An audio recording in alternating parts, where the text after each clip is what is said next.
compõem o BRICS vêm demonstrando a sua dedicação a esta causa, por exemplo, através de iniciativas que promovem as energias renováveis, a transferência de tecnologia e o investimento responsável.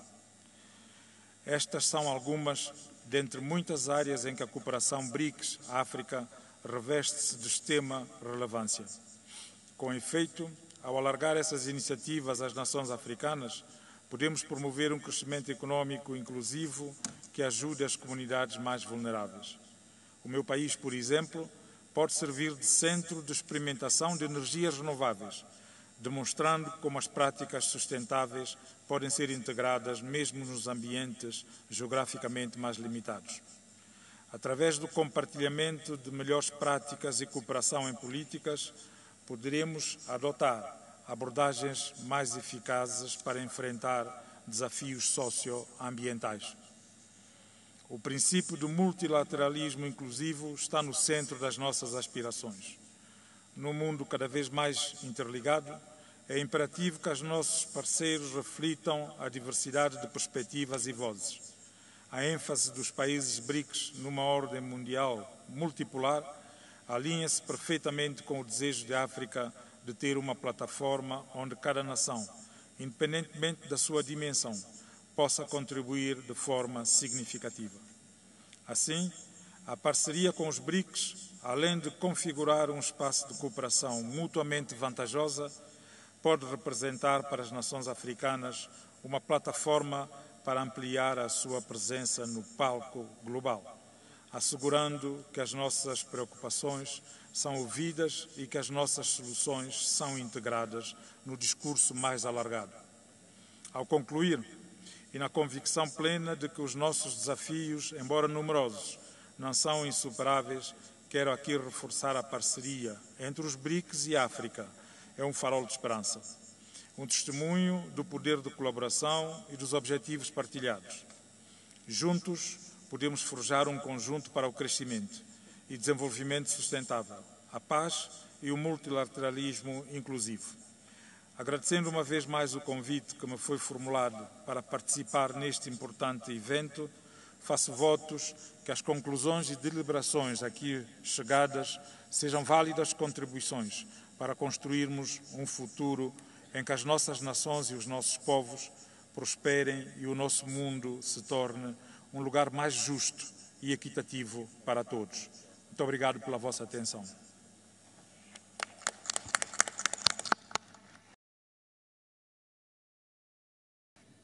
President, we now move on to my next speaker, and I ask His Excellency, President Macky Sall, President of the Republic of Senegal. Merci beaucoup, Président Cyril Ramaphosa, chers collègues des pays membres des BRICS et des pays invités, Monsieur le Secrétaire général des Nations Unies, Mesdames et Messieurs, merci, Président Cyril Ramaphosa, pour votre aimable invitation et l'hospitalité généreuse qui nous a été réservée à l'occasion de ce 15e sommet des BRICS. Je voudrais pour commencer adresser mes remerciements, mes chaleureuses félicitations aux pays amis qui viennent de rejoindre les BRICS comme membres à part entière, notamment l'Arabie saoudite, l'Argentine, l'Égypte, les Émirats arabes unis, l'Éthiopie et la République islamique d'Iran. C'est là un indicateur que les BRICS marchent dans le sens de l'histoire. Il faut continuer cette marche en élargissant davantage.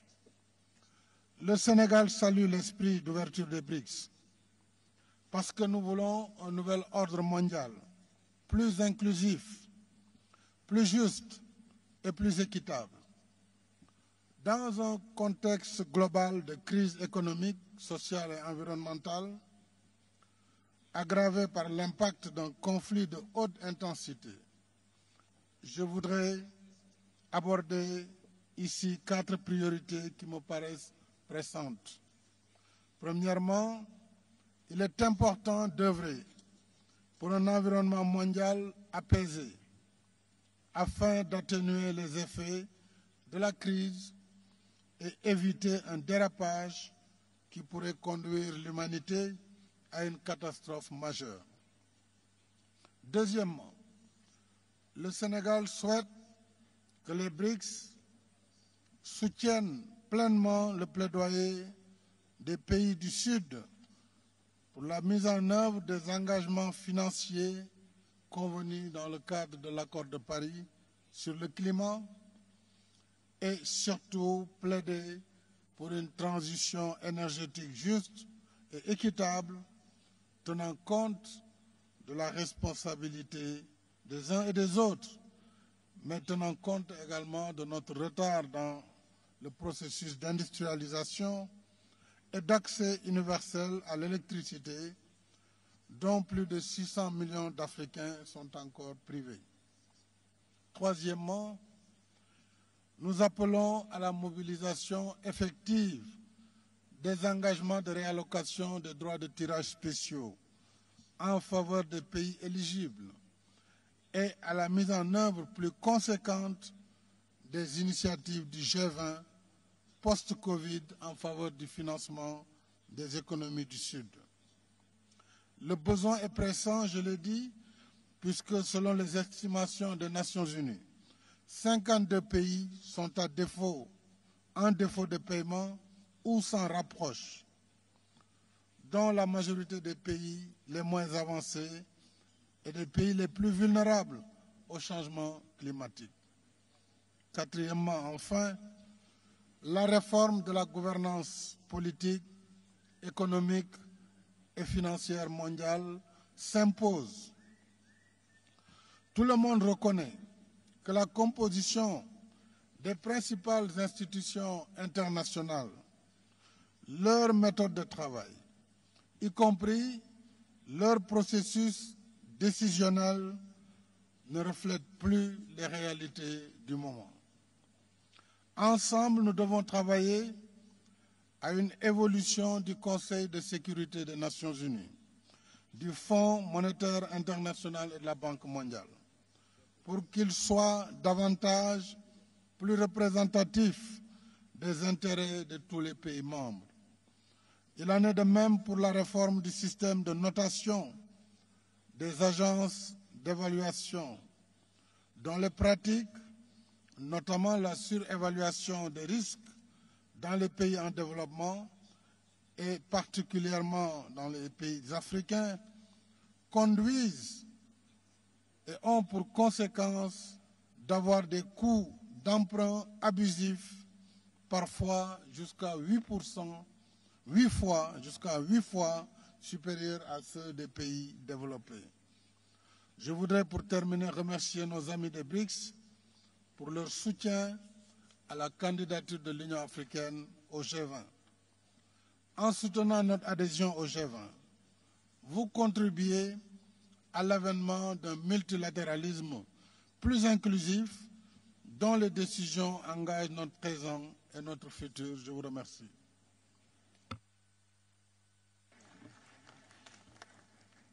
Thank you, President. I now have the honor to call upon His Excellency Salva Kiir Mayardit, the President of the Republic of South Sudan.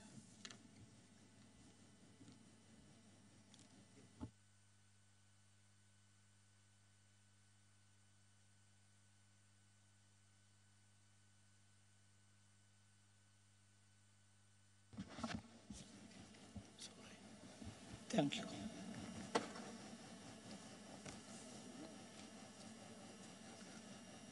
Your Excellency, Cyril Ramaphosa, President of South Africa, Republic of South Africa, and Chairman of the BRICS, Excellencies, heads of state and government, allow me to extend my sincere thanks to His Excellency Cyril Ramaphosa for inviting me to attend this historic summit. Let me congratulate him for successfully organizing this remarkable event in this beautiful city of Johannesburg. As Africans, we are all proud to host a summit of this magnitude here in the continent. Excellencies, I would like to pay tribute to the founding members of BRICS for their courage and bold leadership to create a new vision for a multipolar world.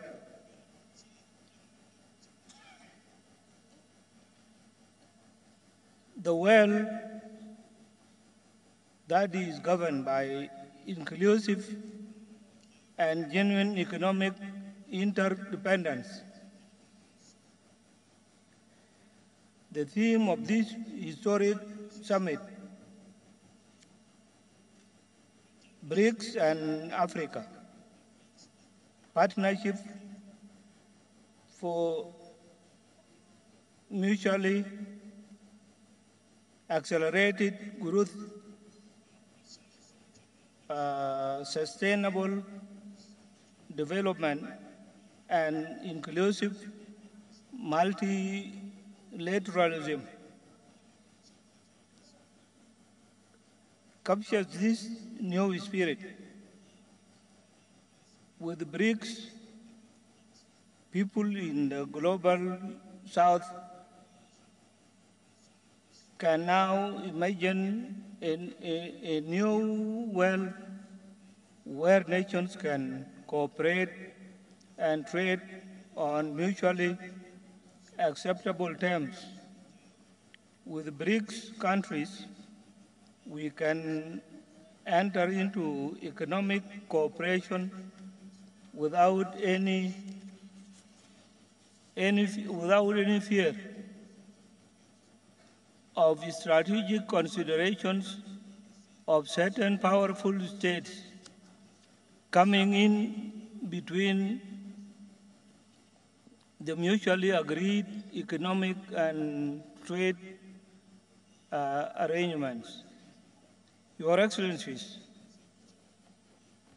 given that BRICS stands for alliance with our vision of multilateral institutions, I am publicly announcing that South Sudan is interested in joining the bloc,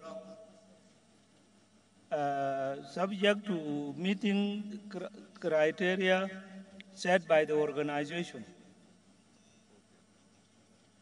Like other states that have expressed their interest in joining this organization, we hope that BRICS will become for us the institution that believes in and cherish sovereign equality of states, not only in words, but also in its practices. As a young country with numerous development-related challenges, South Sudan will be looking at BRICS alternative financial system as an avenue to borrow from, to fast-track roads building, boost agricultural production, and in the long term, build its industrial and manufacturing capacity. Excellencies, ladies and gentlemen, thank you very much for listening.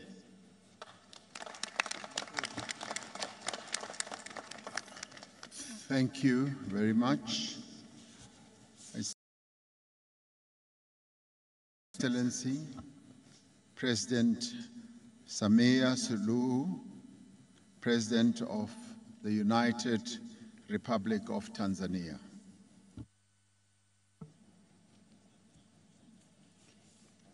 Your Excellency Cyril Ramaphosa, President of the Republic of South Africa, heads of state and government of BRICS member states, fellow heads of states and governments of the African Union member countries, ladies and gentlemen.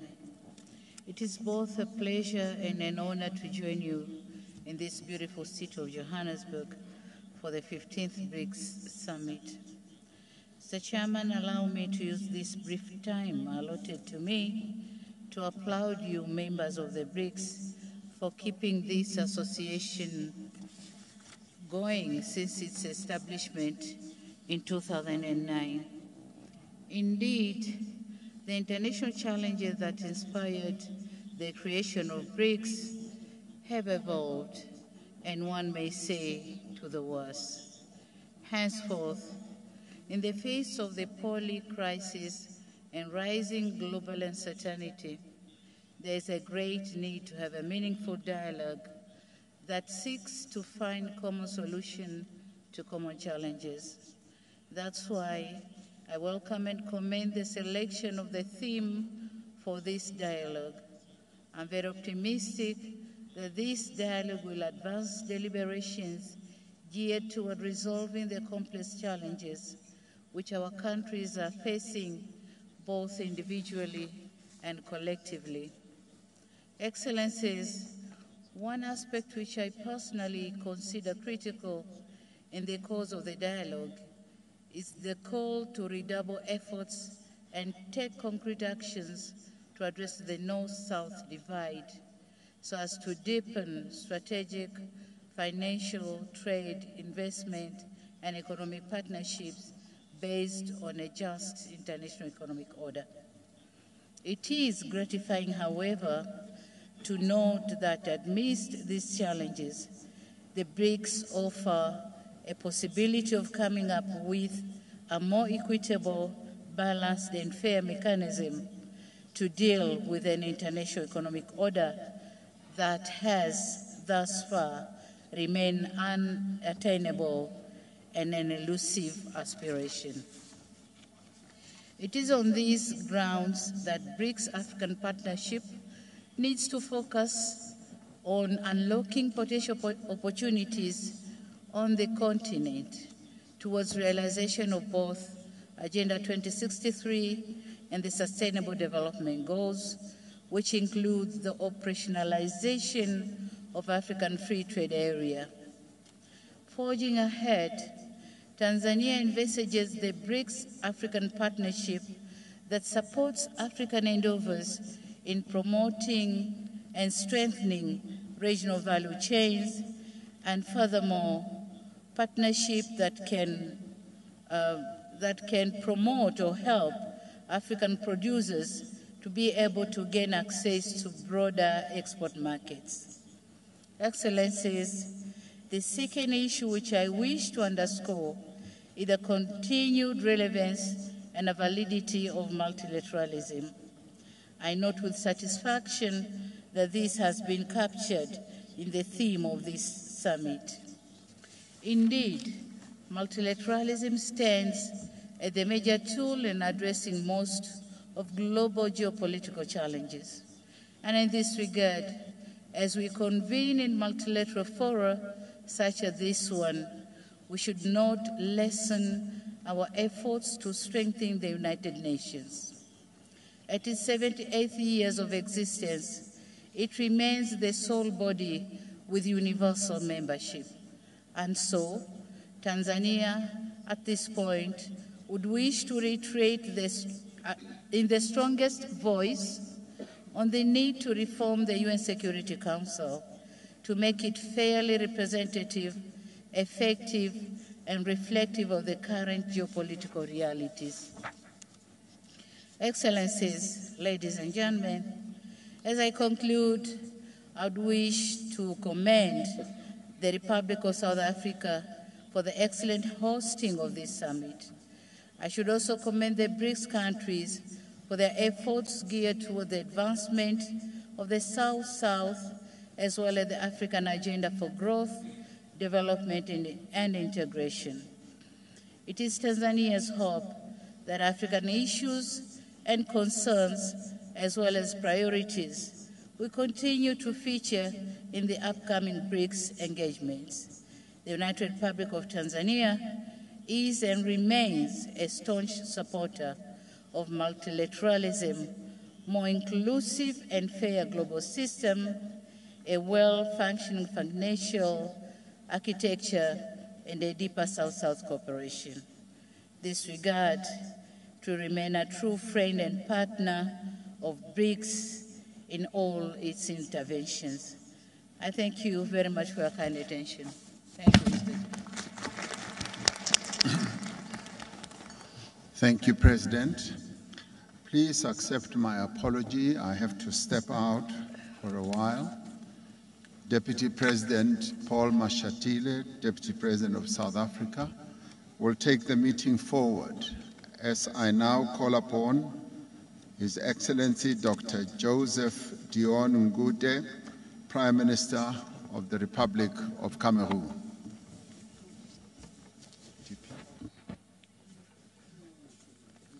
Your Excellency Cyril Ramaphosa, President of the Republic of South Africa, your brother and counterpart, the Head of State of Cameroon, His Excellency Paul Biya, received your kind invitation to attend the 15th BRICS Summit here in Johannesburg. The Head of State would have liked to be here in person, but owing to a prior engagement, he has asked me to represent him. I hereby take this opportunity to express our sincere thanks to you, to your government, and to the friendly people of South Africa for the very warm welcome given to us since we arrived here, and of course, of the excellent arrangements you've made for this summit. At this moment, I would like to pay a vibrant tribute to the leaders of BRICS, their excellencies, Luiz Inácio Lula da Silva of the Federative Republic of Brazil, Vladimir Putin of the Russian Federation, Narendra Modi of the Republic of India, whom we heartily congratulate for the successful landing of the space vessel on the south side of the moon. Excellency Xi Jinping of the People's Republic of China, and of course our host Cyril Ramaphosa of the Republic of South Africa. I wish to emphasize that Cameroon has excellent cooperation ties with each of your countries. Your Excellencies, Head of State and Government, distinguished guests, ladies and gentlemen, further to the 14th BRICS Summit held in Beijing, China in June 2022, which affirmed the ambition to foster a high-quality partnership between the BRICS and open up a new era for global development. The BRICS leaders are at this 15th summit discussing the BRICS Africa Partnership for mutually accelerated growth, sustainable development, and inclusive multilateralism. The challenge is to ensure that we continue to work together to build solidarity around the core values that motivated the establishment of this important group. Our world is currently facing many challenges, including, amongst others, insecurity, terrorism, climate change, cybercrime, the militarization of space, and the malicious use of social media. Faced with these global challenges, the hopes and expectations of our people continue to grow. Individually, countries are finding it difficult to respond promptly and adequately. To this end, Cameroon welcomes and appreciates the various initiatives under discussion for the development of the African continent and for the drive towards a fairer, more united, and more equitable world. This vision of the world is in line with that of Cameroon, based on a commitment to inclusive multilateralism, respect for the sovereignty of states, and other principles of peaceful coexistence in the quest for shared growth and co-prosperity. Your Excellencies, heads of states and government, distinguished participants, ladies and gentlemen, under the leadership of the head of state, His Excellency Paul Biya, Cameroon is actively engaged in this path. In fact, Cameroon has embarked on a vigorous plan to implement the SDGs and the Agenda 2063 through the adoption of a national development strategy designed to make Cameroon an emerging country by 2035. For example, Cameroon is one of the pioneers in the implementation of the agreement on the African Continental Free Trade Area. In addition, Cameroon, in conjunction with other members of the Congo Basin Forest, which is one of the forest lungs of the world, is working actively to find solutions to climate change. To conclude, I would like to express the hope that the recommendations resulting from this summit will help to strengthen and consolidate cooperation between BRICS and Africa. I thank you for your kind attention. Thank you. Thank you very much, Your Excellency. I now invite Prime Minister, His Excellency Salif Kezabo of the Republic of Chad. You may make your statement, Prime Minister. Merci, Monsieur le Président. Excellence, Monsieur le Président des pays membres de BRICS, Excellence, Monsieur le Président en exercice de l'Union africaine, Monsieur le Secrétaire général des Nations unies, Messieurs les Présidents des communautés économiques régionales, Excellences, Mesdames et Messieurs.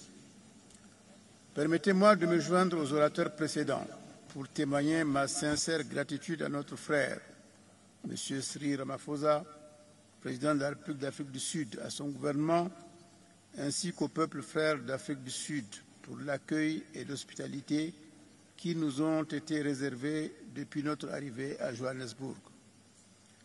Permettez-moi aussi de vous informer que, compte tenu d'engagements de dernière minute, Son Excellence Mahamat Idriss Déby Itno, président de transition, président de la République du Tchad et président en exercice de la CENSAD, n'a pas pu faire le déplacement pour être avec nous aujourd'hui. Cependant, il m'a chargé de livrer son message que voici et que je vous lis intégralement. Citation. Je voudrais exprimer ma profonde gratitude à tous les membres des BRICS pour cette invitation qui est une marque de considération pour notre organisation, la CENSAD, et qui sera pour nous l'occasion d'évoquer les défis de l'heure qui méritent l'attention des BRICS pour un développement harmonieux. Excellences, Mesdames et Messieurs, le thème de ce sommet intitulé « Les BRICS et l'Afrique, partenariat pour une croissance mutuellement accélérée, un développement durable et un multilatéralisme exclusif » m'amène à rappeler à votre auguste Assemblée la situation des pays membres de la CENSAD dans un contexte mondial marqué par des luttes pour relever le défi du développement, du vivre ensemble, de la paix et de la stabilité politique. Je voudrais rappeler que les pays membres de la CENSAD, à l'instar d'autres pays, traversent une période charnière de leur histoire où la paix et la stabilité font l'objet de défis permanents. En effet, la situation sécuritaire dans la région sahélo-saharienne est pour nos États membres l'un des plus grands défis en matière de lutte contre le terrorisme et l'extrémisme violent, en raison notamment de la circulation d'armes légères et de petits calibres, de criminalité transnationale organisée et autres. En effet, de 2011 à 2023, nous avons été témoins de la dégradation de la situation en Libye, causée par les puissances internationales, dont les conséquences sont toujours visibles dans le Sahel et dans le bassin du lac Tchad. La situation sécuritaire dans nos États respectifs s'est en même temps progressivement dégradée comme par un effet domino. Le dernier exemple en date est le Soudan, qui vit actuellement l'une des pires périodes de son histoire, avec des millions de personnes déplacées ou réfugiées, notamment au Tchad, mon pays. Ces réfugiés ont besoin d'aide d'urgence qui tarde à se mobiliser. C'est le lieu d'appeler les BRICS et l'ensemble de la communauté internationale à faire preuve de plus d'humanisme et de solidarité à l'image de ce que nous avons observé ailleurs dans le monde. Les États membres de la CENSAD font face à cette situation avec responsabilité et détermination afin d'assurer leur part de l'histoire et leur contribution au développement humain et social global. Malgré ces défis, les pays membres de la CENSAD et particulièrement le Tchad demeurent des pays d'opportunités économiques qui doivent intéresser tous les pays des BRICS. Nous avons des populations jeunes et de ce fait, l'avenir nous appartient. Excellences, Mesdames et Messieurs, les États membres de notre communauté économique régionale disposent d'énormes ressources agricoles, de fort potentiel en élevage et de riches terres aussi bien en surface qu'en profondeur. Aussi, nos pays peuvent-ils se révéler être d'excellents partenaires pour les entreprises des BRICS dans les domaines précités. Nos États ont besoin d'accompagnement pour la modernisation et l'exploitation responsable de ces ressources du sol et du sous-sol. Les BRICS, par leurs actions, pourront aider les pays de la CENSAD à élever leurs standards et à s'arrimer aux normes internationales en matière d'exploitation minière et de production agro-silvo-pastorale. Excellences, Mesdames et Messieurs, rien ne peut se réaliser dans un échange économique certain. À cet effet, rien de concret ne peut se réaliser sans un échange économique certain. À cet effet, nous invitons les pays membres des BRICS à inciter leurs banques commerciales afin de s'installer dans nos pays pour fluidifier les échanges entre nos États, financer le développement et les infrastructures dans un contexte mondial dominé par une architecture financière internationale de plus en plus contestée. C'est ici le lieu de saluer la naissance de la Banque de développement des BRICS. Excellences, Mesdames et Messieurs, tout autour de nous, nous constatons que le monde change. Nous ne devons donc pas rester des spectateurs pour subir des lois anciennes qui ne favorisent pas notre essor. Ayons le courage de remettre en cause toutes les institutions qui sont nées après la Deuxième Guerre mondiale et qui ont été conçues sans tenir compte de nous, de nos intérêts et de nos populations. Oui, le monde change. Toutes ces institutions, tous ces modes de développement, toutes ces architectures ont été conçues non pas pour notre vrai essor, mais pour notre exploitation. Dans ces conditions, mettons-y fin et à l'instar de la conférence de Bandung de 1955, instaurons un nouveau courant de solidarité et nous saluons la création des BRICS. Nous saluons l'adhésion d'un certain nombre de pays, dont les pays africains, l'Égypte et l'Éthiopie. Et je vous déclare solennellement ici que le Tchad souhaite y adhérer dès maintenant. Je vous remercie pour votre aimable attention. Thank you. Thank you very much, Your Excellency. I now invite His Excellency, Mr. Jean Michael Sama Lukonde, Prime Minister of the Democratic Republic of Congo. You may now deliver your input.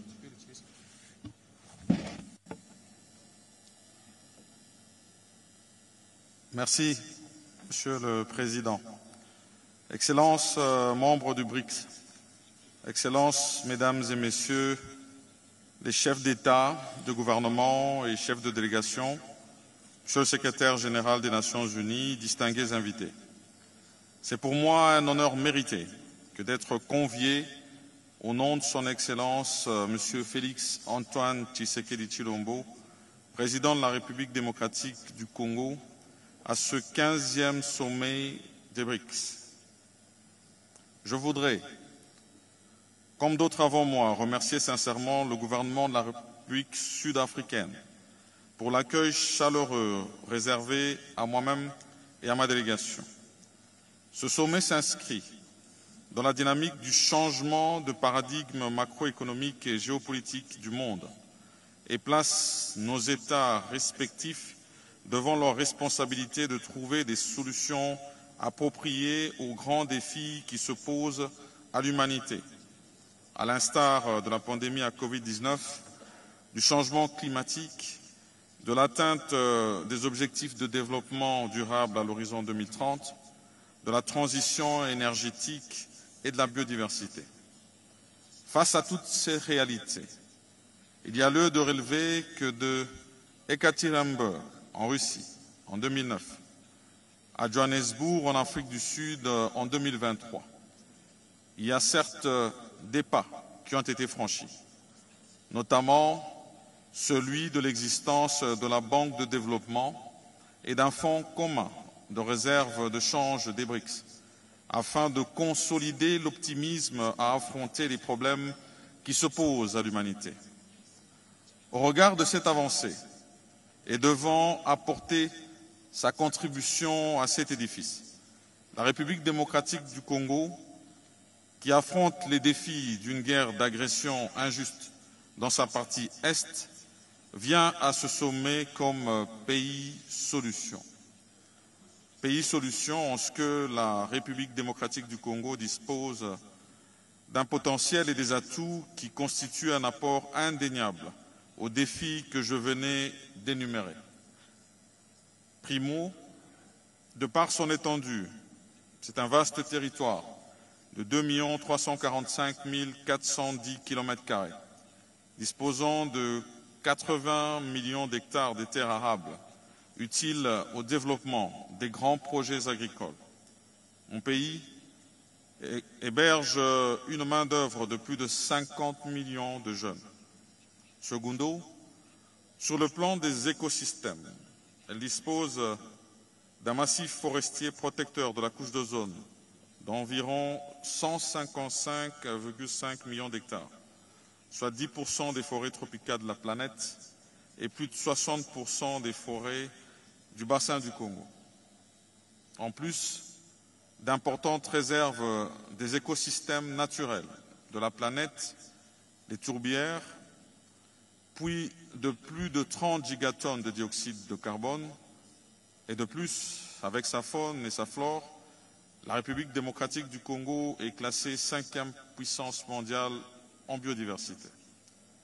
Tertio, pour ce qui est de la réponse au déficit énergétique, mon pays dispose d'un potentiel photovoltaïque estimé à 70 000 MW grâce à son exposition naturelle sous la ligne de l'équateur, mais également un important potentiel énergétique d'environ 37% du potentiel africain et 6% du potentiel mondial, et est en mesure de fournir plus de 100 000 MW grâce à son barrage hydroélectrique de Inga. Quattro, au sujet de la transition énergétique, il y a lieu de relever que la République démocratique du Congo détient au-delà de 60% de la production mondiale de cobalt. Outre le lithium, qui est assez connu, mon pays regorge d'autres minerais critiques qui entrent dans la fabrication des batteries et des piles à hydrogène et dont la demande augmente sans cesse pendant cette ère des énergies renouvelables. Au regard de tous ces atouts, j'aimerais bien attirer l'attention de tous à plus d'engagement financier dans les programmes destinés aux domaines cités, mais spécifiquement à ceux orientés vers nos centres semi-urbains et villages concernés par la transition énergétique et qui impliquent la protection de l'environnement. Excellences, Mesdames et Messieurs les chefs d'État, du gouvernement et chefs de délégation, l'évaluation des potentialités que regorge mon pays m'amène à réaffirmer son caractère de pays solution, car les investissements souhaités et attendus et qui s'inscrivent dans une coopération multilatérale gagnant-gagnant permettront au monde d'affronter les défis qui se posent à lui sans heurts. Tout en réitérant mes remerciements, je souhaite plein succès à ces présentes assises et je vous remercie.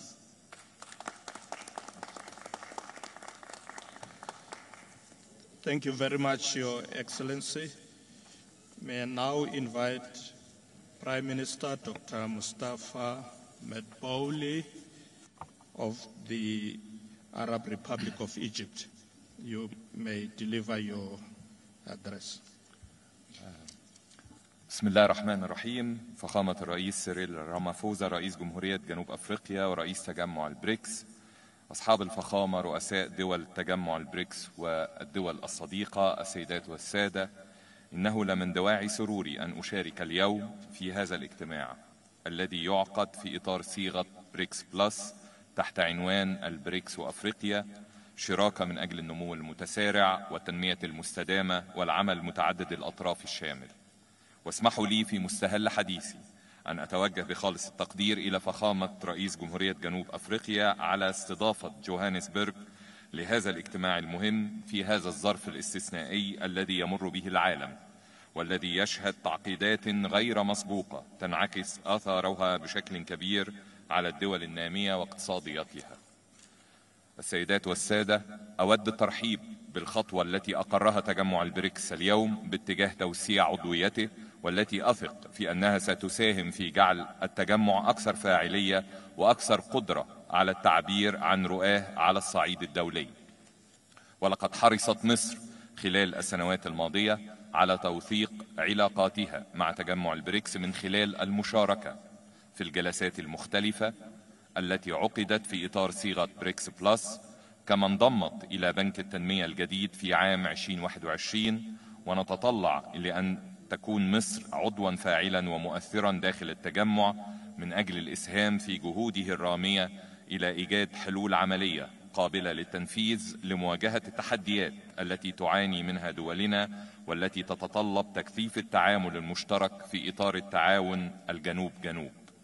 واسمحوا لي أن أستعرض رؤية مصر بشأن المجالات التي نرى أهمية التركيز عليها في إطار التعاون بين البريكس والدول النامية خلال المرحلة الراهنة، وهي كالتالي: أولا، ضرورة تكثيف الجهود المشتركة للتعامل مع أحد أهم المخاطر التي تواجهها الدول النامية اليوم، وهي أزمة الغذاء وتبعاتها، وذلك من خلال تنسيق وتكثيف الجهود في إطار العمل متعدد الأطراف الدولي والإقليمي بما يلبي حاجات الدول النامية، بالإضافة إلى تطوير الزراعة والصناعات الغذائية وتحسين البنية التحتية في المناطق الريفية ونقل تكنولوجيا الزراعة ونظم الري الحديثة المستدامة.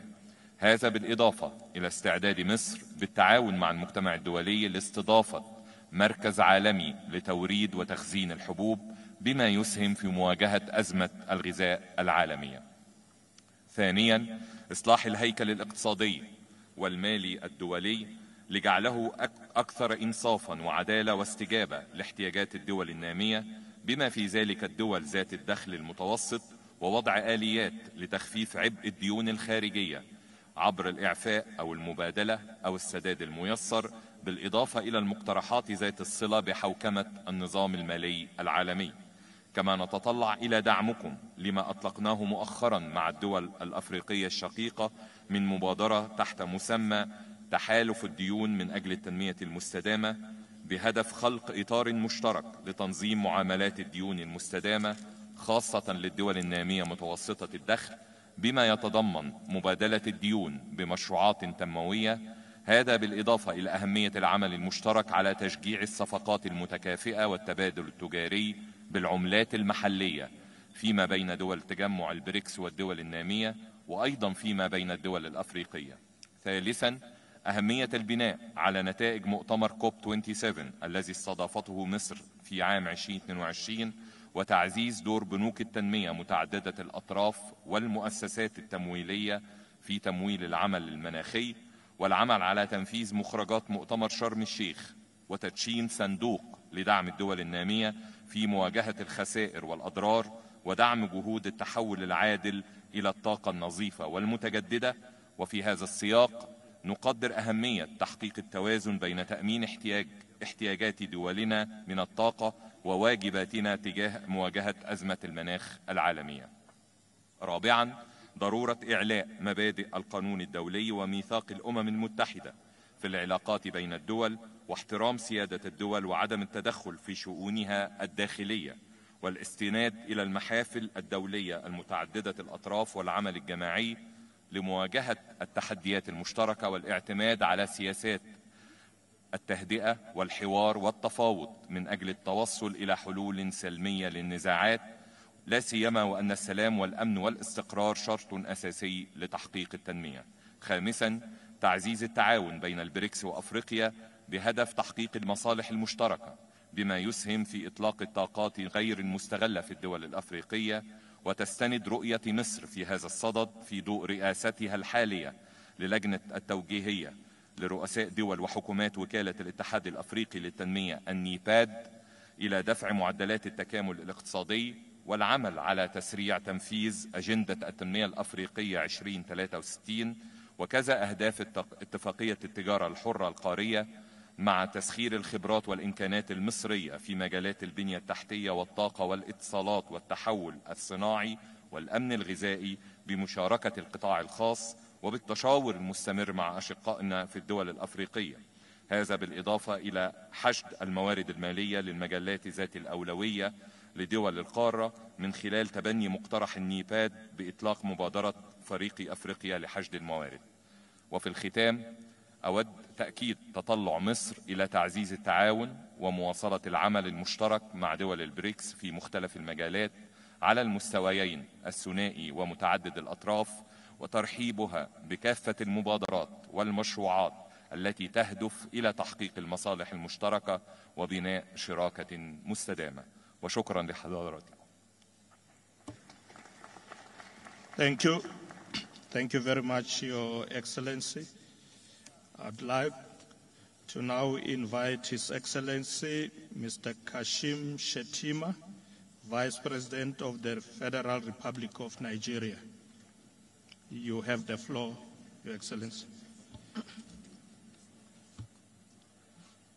Your Excellency Cyril Ramaphosa, President of the Republic of South Africa and Chair of the 15th BRICS Summit, Your Excellencies, distinguished heads of state and governments of the Global South, ministers, distinguished ladies and gentlemen. Gathered here for the third BRICS Africa outreach and BRICS Plus dialogue, alongside the 15th BRICS Summit, I convey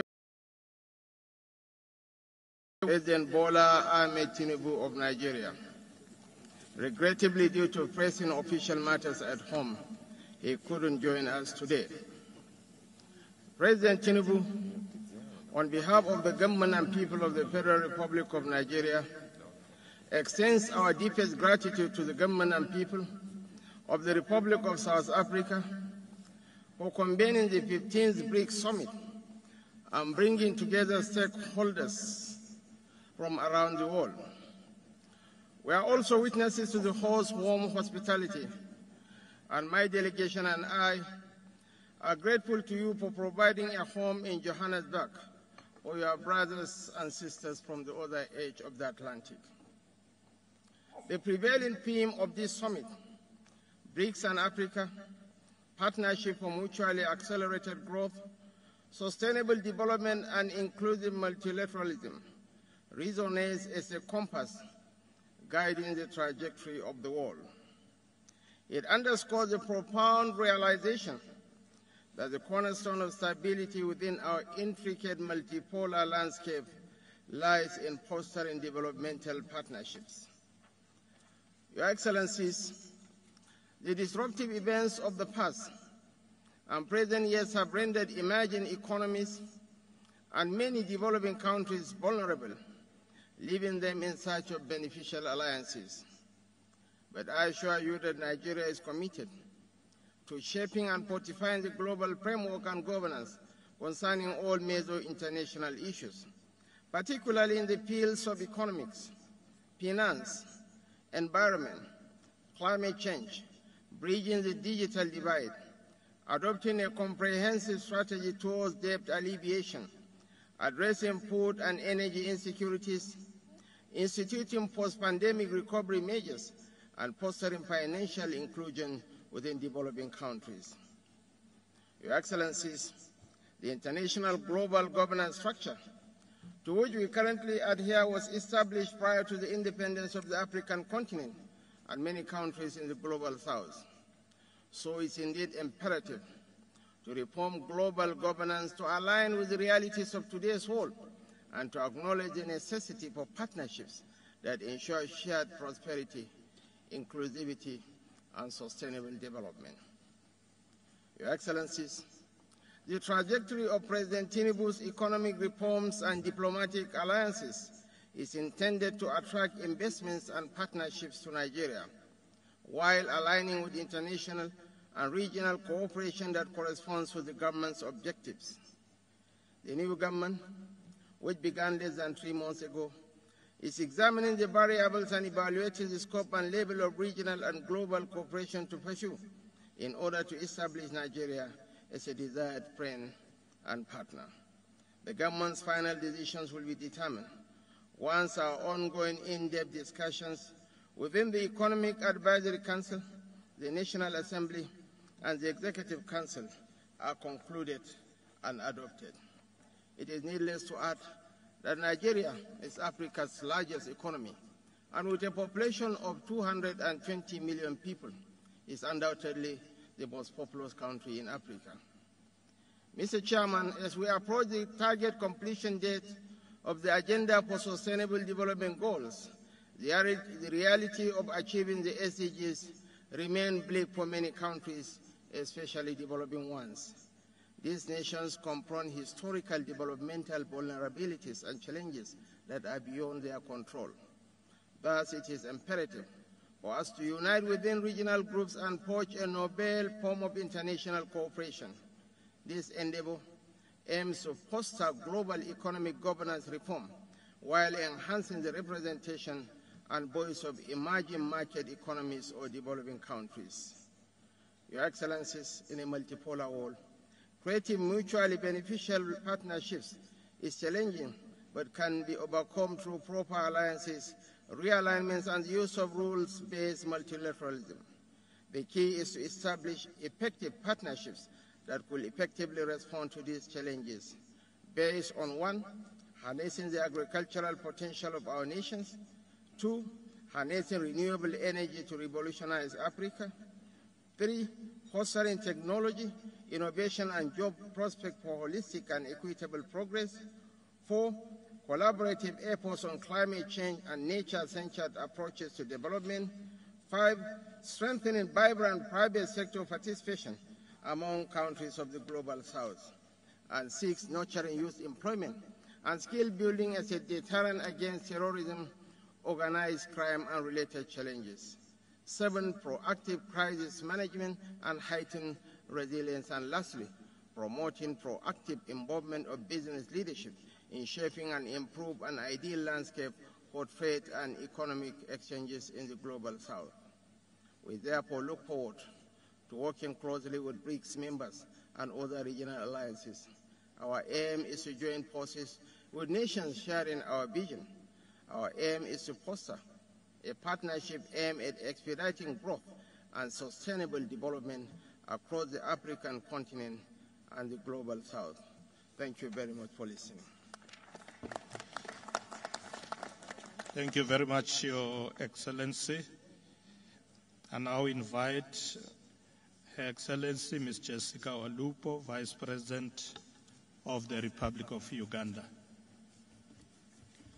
Your Excellency Cyril Ramaphosa, the President of the Republic of South Africa and Chair, I am here to represent His Excellency Yoweri Kaguta Museveni, the President of the Republic of Uganda, and to present to you his message, which reads as follows. Your Excellencies, heads of state and government of BRICS countries and all other invited countries, I have sent Her Excellency, the Vice President Jessica Alupo, Major Retired, to represent us because I had an internal program that had been arranged long before. However, these are our brief comments. The human race has been here for 4.5 million years. Ever since man evolved into Homo sapien from lower primates. During all that time, man has faced two major oppressions. These are oppression by nature, e.g., disease, hunger, droughts, floods, earthquakes, etc., and oppression by fellow man, e.g., slavery, imperialism, aggression, feudalism, dictatorship, etc. Man has been responding to both oppressions. He has been responding to oppression by nature through scientific discoveries and better socio-economic organization. Hence, the discovery of fire 1.5 million years ago, the domestication of crops 10,000 years ago, the domestication of animals or livestock 10,000 years ago, the invention of the steam water pump in the year 1698 by Thomas Savery, and the invention of the steam engine in the year 1823 by George Stephenson, etc., etc., are all the phenomena that enabled man to handle better the oppression of man by nature. These are steps that the whole of the human race should welcome and share. Unfortunately, on account of ideological bankruptcy and parasitism, these advances in human knowledge are more often than not used to reinforce the oppression of man by man. That was the situation with the invention of the use of iron tools and weapons, the invention of gunpowder, etc., by some communities that pioneered these advances against those communities that were still lagging behind in respect to those inventions. God equipped man with three characteristics that have enabled him to find solutions to the two oppressions against man mentioned above: oppression by nature and oppression by fellow man. The three characteristics are a superior brain, bipedalism or ability to walk on two legs, and a hand that can do work, create tools and use them to do work and create more complicated tools and machines. Therefore, oppression of man by nature, e.g. by droughts, floods, diseases, should not be a problem anymore if it was not for the parasitism which leads some actors not to share knowledge with others or use knowledge to oppress others. This is a distortion that needs to be combated. Your Excellency, by sharing scientific knowledge and management practices, many problems caused by nature to man would be solved if we also banish parasitism. The danger to the environment is, for instance, caused by greed and parasitism of some actors in the world and individual countries. Your Excellencies, the struggle against oppression of man by fellow man has been progressing, but again with unnecessary interruptions caused by imperialism in the last 600 years, feudalism and other forms of dictatorships. In the fight for freedom from oppression of man by fellow men, it is important to remember what the Bible teaches us. In the book of Acts of the Apostles, chapter 17, verse 26, it goes as follows. And he has made from one blood every nation of man to dwell on all the face of the earth, and has determined their pre-appointed times and the boundaries of their dwellings, so that they should seek the Lord in the hope that they might grope for him and find him. I close quotes. Therefore, Your Excellencies, nations and the boundaries of those nations are the work of God, and nobody should interfere with the work of God. Imperialism is therefore a heathen, unchristian idea. Therefore, in the fight for the emancipation of man from oppression of man by fellow men, we should respect the choices of the different nations and countries. The Bible again states in the book of Matthew, chapter 5, verse 16, I open quotes, "Let your light so shine before men that seeing your good deeds, praise our Father in heaven," I close quotes. In other words, influence people by example and not by coercion, manipulation, etc. Your Excellencies, bearing the foregoing in mind, you can see the relevance of the BRICS effort. It is aghast with fresh air that after 600 years of slave trade, colonialism, genocides, imperialism, neocolonialism, aggressions, etc., a group has come up to illuminate a new way for human race, a new way that insists on justice, equality of people, and respecting independence of people and countries. Uganda therefore supports the effort of the BRICS countries, and at the right time, we will want to join. I thank you, Your Excellencies. Signed, Yoweri Kaguta Museveni, President of the Republic of Uganda. Thank you very much, Madam Vice President. I now invite His Royal Highness Sheikh Saud bin Saud Mohammed Al-Qasimi, member of the Federal Supreme Court of the United Arab Emirates, ruler of Ras Al Khaimah. You have the floor.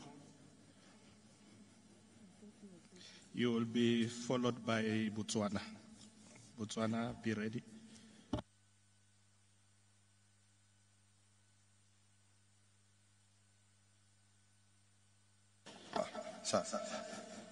فخامة سيريل رامافوزا رئيس جمهورية جنوب أفريقيا، أصحاب الفخامة والمعالي رؤساء الدول والوفود، السيدات والسادة، السلام عليكم ورحمة الله وبركاته.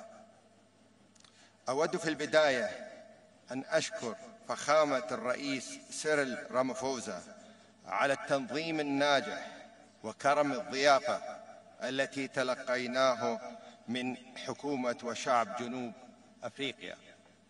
نحن نقدر موافقة قادة مجموعة بريكس على ضم الإمارات العربية المتحدة إلى هذه المجموعة الموقرة. وفي السنوات الأخيرة واصلت دولة الإمارات سعيها للحصول على العضوية في المنظمات الدولية، ملتزمة بتعزيز الحوار والتعاون الاقتصادي الدولي. إن نهجنا يقتضي الاستمرار في بناء الجسور والتعاون من أجل إيجاد الحلول للتحديات الأكثر إلحاحاً التي تواجه عالمنا، مثل تغيير المناخ والفقر والحصول على الرعاية الصحية والتعليم للفئات الأكثر ضعفاً في مجتمعاتنا، والعديد من الفجوات التنموية الأخرى. كما يجب علينا أن نغتنم الفرصة للتواصل مع الدول والشعوب في هذه المجموعة وخارجها لتحقيق الرخاء والتقدم والاستقرار على نطاق عالمي يجمع كافة الشعوب على هذا الكوكب. أصحاب الفخامة والمعالي والسعادة، إن مجموعة البريكس والتي تمثل ربع الاقتصاد العالمي وموطناً لنحو نصف سكان العالم، تستعد للقيام بدور محوري وأكبر في تشكيل الأجندة الدولية وتحديد الأولويات العالمية في السنوات المقبلة. وفي هذا الصدد أرى أنه من المهم التأكيد على أن الإمارات العربية المتحدة تعد من أهم الشركاء التجاريين والاستثماريين للدول الأعضاء في مجموعة البريكس، حيث بلغ حجم التجارة غير النفطية 677 مليار دولار، وبلغت تدفقات الاستثمار 38 مليار دولار بين عام 2018 و2022. من الجدير بالذكر أن الإمارات العربية المتحدة هي أيضاً ثاني دولة غير مؤسس وأول اقتصاد في الشرق الأوسط ينضم إلى بنك التنمية الجديد في عام 2021، مما يؤكد إدراكنا المبكر للدور المحوري الذي يمكن أن تلعبه منصة بريكس في تعزيز التنمية العالمية والنمو الاقتصادي للجميع. ومن جهة أخرى، أظهرت دولة الإمارات التزاماً راسخاً بالمشاركة السياسية والدبلوماسية الوثيقة مع الدول الأعضاء في مجموعة بريكس، وعلى نطاق أوسع من خلال اتباع نهج متوازن ومنفتح في التعامل مع الشؤون الدولية، سواء في سياق مؤتمر الأطراف في اتفاقية الأمم المتحدة الإطارية بشأن تغيير المناخ COP28 المقبل المقرر عقده في دبي في نوفمبر، أو في غيره من المنتديات المتعددة الأطراف البارزة. أصحاب الفخامة والمعالي والسعادة، إن عقد اجتماع اليوم في أفريقيا يرمز إلى هدفنا المشترك المتمثل في بناء قدر أكبر من الشمولية الدولية والاحترام المتبادل. تحرص دولة الإمارات على الاستفادة من المنصات الدولية المحورية بما في ذلك البريكس لإقامة شراكات جديدة ودعم أجندة التنمية في أفريقيا والجنوب العالمي، باعتبارها شريكاً تجارياً ومستثمراً رئيسياً في القارة الأفريقية. السيدات والسادة، اسمحوا لي أن أجدد التأكيد بأن دولة الإمارات باعتبارها دولة تقع على مفترق طرق التجارة على تعزيز السلام والاستقرار والازدهار في الشرق الأوسط، وتتطلع إلى تطوير شراكة أوثق مع مجموعة البريكس الآن وفي المستقبل. لقد سعدت بمناقشاتنا اليوم، وأود مرة أخرى أن أجدد تقديري لدعوتي للمشاركة في هذا الحدث الفاعل الذي يأتي في الوقت المناسب والحاسم، وشكرا لكم جميعا. Thank you very much, Your Royal Highness. I now invite His Excellency Slamba Tsohwane, Vice President of the Republic of Botswana. Thank you, Mr. Chairman. Mr. Chairman, allow me to recognize His Excellency Mr. Matamela Cyril Ramaphosa, President of the Republic of South Africa and Chair of BRICS, and his deputy. Allow me, equally important, to observe that the BRICS leaders have already been recognized.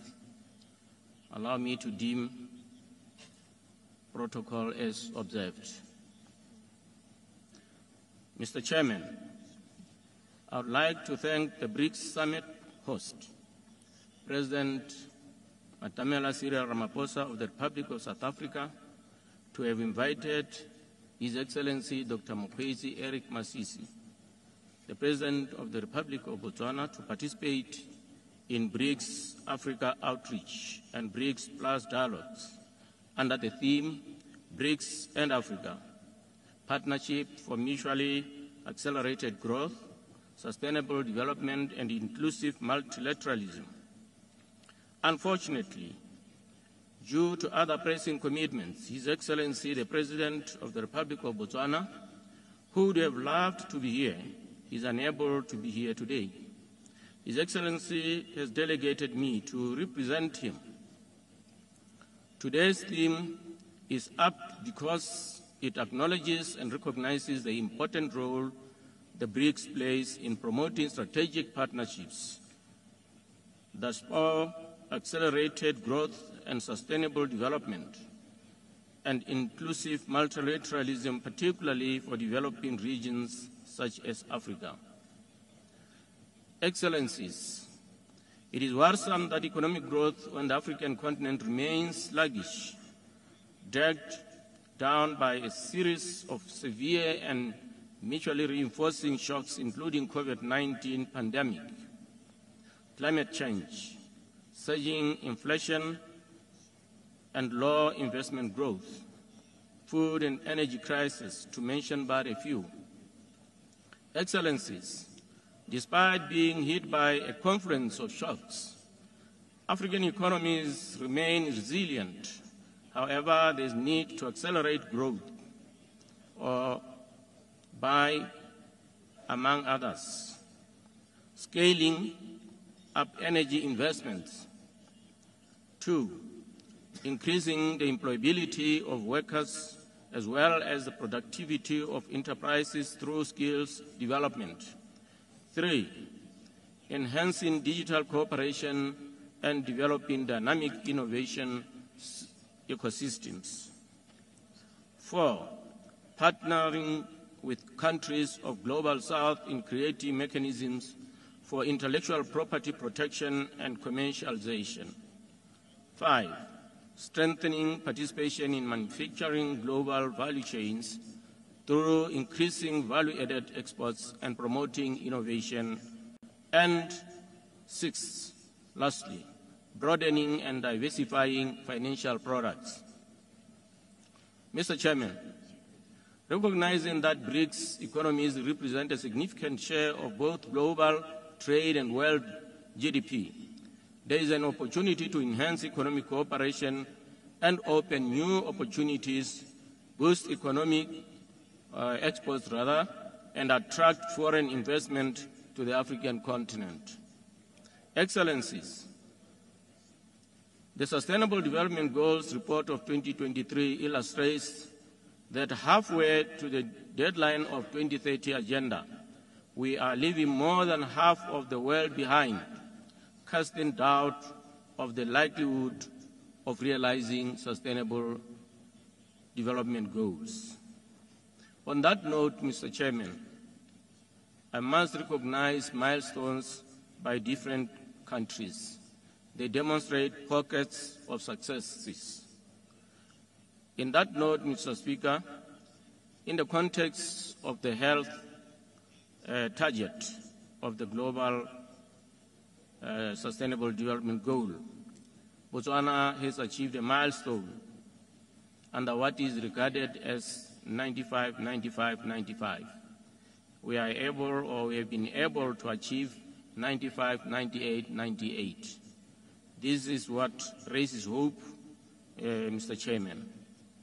Within the African Union, we are gearing up into second 10-year implementation plan of Agenda 2063, whose goals and targets have a 70% inherent interconnections with those of Agenda 2030.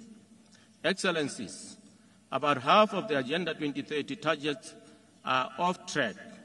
Then inadvertently, Africa's Agenda 2063 is also in peril. Like Agenda 2063, Mr. Chairman, there exists an SDG financing gap that is exacerbated by climate change and conflict on the African continent. Clearly, reforms of the global finance system and more targeted financing solutions are needed to get back on track to meet the global goals. The BRICS New Development Bank stands to make a meaningful impact in providing valuable resources to help fill the massive gap in investment and infrastructure and sustainable development in developing countries. Excellencies, Botswana remains committed to a more equitable, inclusive, and effective international order. We are of the conviction that Africa ought to have an enhanced presence and voice at the table of global diplomacy. For us, this is a legitimate demand, as Africa is increasingly being recognized as a new center of power, as others already stated today. Today's dialogues are a perfect platform to continue efforts towards a more representative, fairer, and balanced international order. Excellencies, we note with keen interest the BRICS leaders' ongoing discussions on BRICS expansion, underscoring the growing significance of this bloc. We view the BRICS family as an important trade and development partners, sources of foreign direct investment, and champions of the interests of the global South. On trade, we are also following the BRICS leaders' discussions on the possibility to use local currencies in trading. Under the African Continental Free Trade Area, a Pan-African payment and settlement system has been launched in 2022 that enables the efficient flow of money across African borders, bringing about financial integration. We believe that this payment system will shape the ebb and flow of not only intra-Africa trade, but also trade with countries of the Global South and the rest of the world.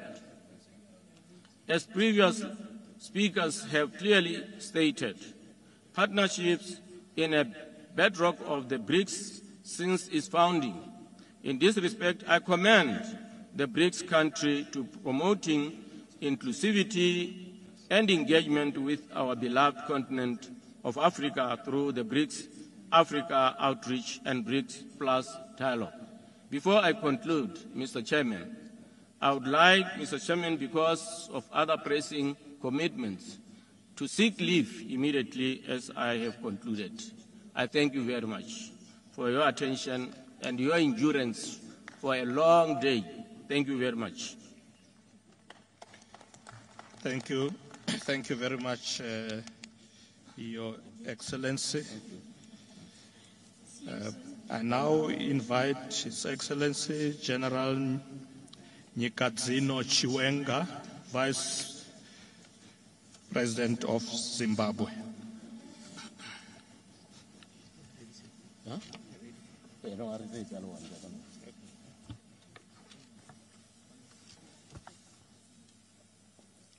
Thank you. Thank you, Your Excellency, President Cyril Matamela Ramaphosa, President of the Republic of South Africa and Chair of the BRICS. heads of states and governments, honorable ministers, your excellencies, shareholders of the new Development Bank, distinguished guests, ladies and gentlemen. I am representing His Excellency, the President of the Republic of Zimbabwe, Dr. Emmerson Dambudzo Mnangagwa, who could not be here because of we are running currently, we have got an election currently going on in our country. And I quote his message. On behalf of the government and people of the Republic of Zimbabwe, and on my own behalf, I wish to express profound appreciation to you, President Cyril Matamela Ramaphosa, and the people of the Republic of South Africa for your warm welcome and the hospitality extended to my delegation since their arrival in this beautiful city of Johannesburg. Let me commend you, Mr. Chairman, for inviting me and other leaders of the African countries to attend this auspicious summit and to engage in the dialogue with the BRICS leaders. Your efforts to ensure that the African continent is placed on the agenda of BRICS are highly commendable. Mr. President, your lobbying for concrete support from the BRICS nations towards Africa's development is indeed an attestation of South Africa's commitment to the ethos of the Pan-Africanism and South-South cooperation. Excellencies, this summit comes at a time when some countries from the global north are politicizing and weaponizing the global economy at the detriment of small and developing nations. The world is under pressure from multiple complex and interconnected crises, which the strong take advantage of the most vulnerable among the community of nations. Actions that incite conflicts, distort international norms, are now sacrosancted, whilst the Cold War mentality broke confrontation, protectionism, unilateralism, and the imposition of illegal, unilateral, politically motivated coercive measures ensue, encouraged by the powerful countries in the global north. Distinguished delegates, ladies and gentlemen, although global development has suffered major setbacks due to the evolving security challenges, this group of emerging economies has upheld the spirit of peace than of war, the spirit of progress than regression, the spirit of openness than isolation, the spirit of cooperation than confrontation, inclusiveness and win-win cooperation. This group has practiced true multilateralism and achieved solid results in pragmatic and mutual coexistence. To us, BRICS is family, and it is our hope that with the joining of more developing countries, BRICS will represent the global south with a louder voice on the world stage. Developing countries should stand together and refuse to be intimidated by imperialist behavior. We should reject zero-sum games, power politics, and unite towards the main goal of building a community with a shared future for mankind. Excellencies, Zimbabwe, like many other countries in Africa, is committed to pursuing a path of sustained economic growth and transformation through continental integration. We are pleased to be working with the BRICS partners to successfully implement our market integration objectives. All African countries and BRICS nations share similar views and interest in improving and reforming the current international order and global governance system. The world needs a just global order which provides the future we want, which leaves no one and no place behind. Excellencies, let me take this opportunity to express the strong and unwavering intent of Zimbabwe to join the BRICS alliance. Zimbabwe as a nation recognizes the immense value and potential that BRICS holds for the economic and political development of our country and the African continent as a whole. As a country, Zimbabwe perceives how BRICS represents a formidable alliance that fosters a multipolar and inclusive world order. Joining this alliance would provide Zimbabwe with a unique opportunity to collaborate with like-minded nations and harness the benefits for collective strength.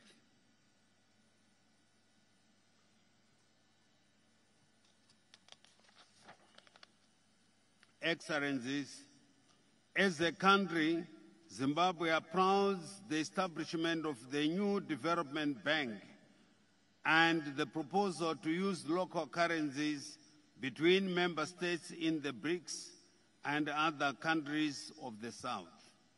Like other countries of the South, Zimbabwe hopes to benefit from the new development bank as an alternative source of funding for developmental projects.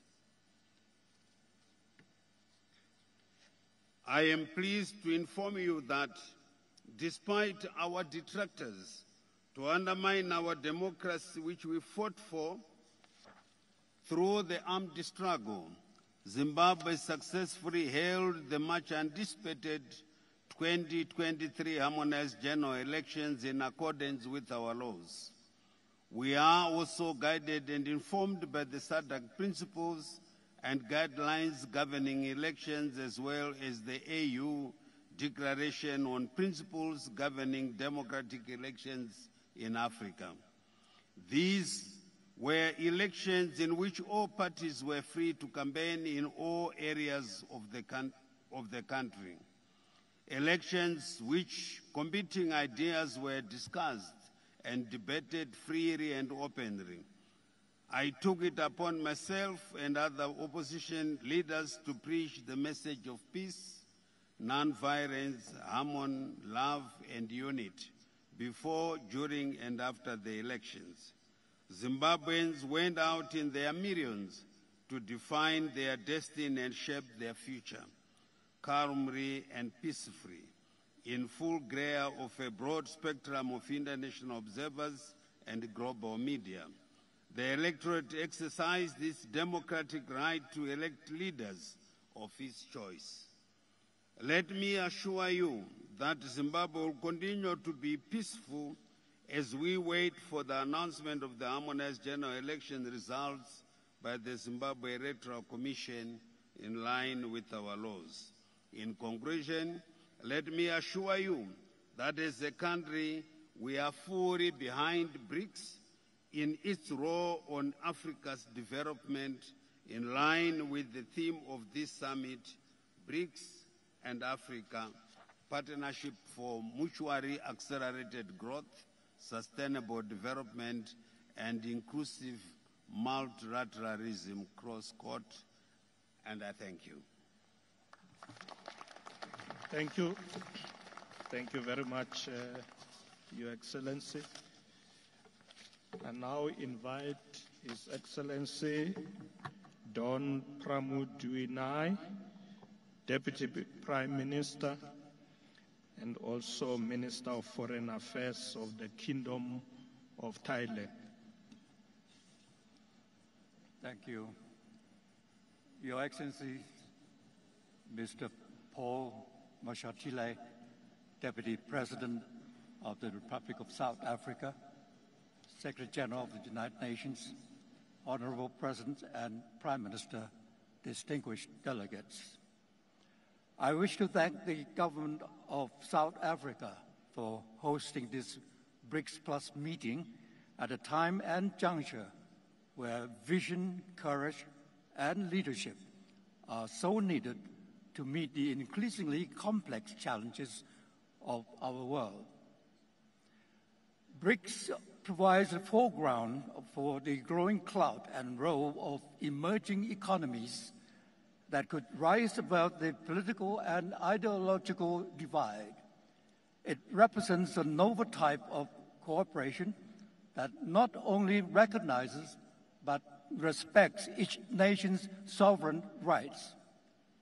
It seeks to find a common ground for advancing tangible and intangible developments that are inclusive and sustainable, and based on the shared interest and common benefits of our peoples. After all, rising tide should raise all boats. Thailand welcomes the decision of BRICS leaders to expand the grouping's membership so it truly represents the world's diversity and inclusive development.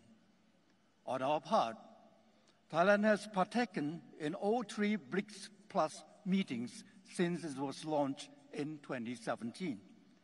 Our participation is not just to show up, but to demonstrate our shared vision with that of BRICS and our commitment to quality development as a unifying and enabling factor of world peace and common prosperity. On the matter of African outreach, our engagement with Africa dates back over a few decades. We have projects in more than 50 African nations, providing scholarships, sharing our development models of sufficiency economy philosophy that focuses on sustainability and grassroots participation to foster that sense of ownership. We share our experience in the new bio-circular green economic model that highlights the complementarity between development and environmental equilibrium.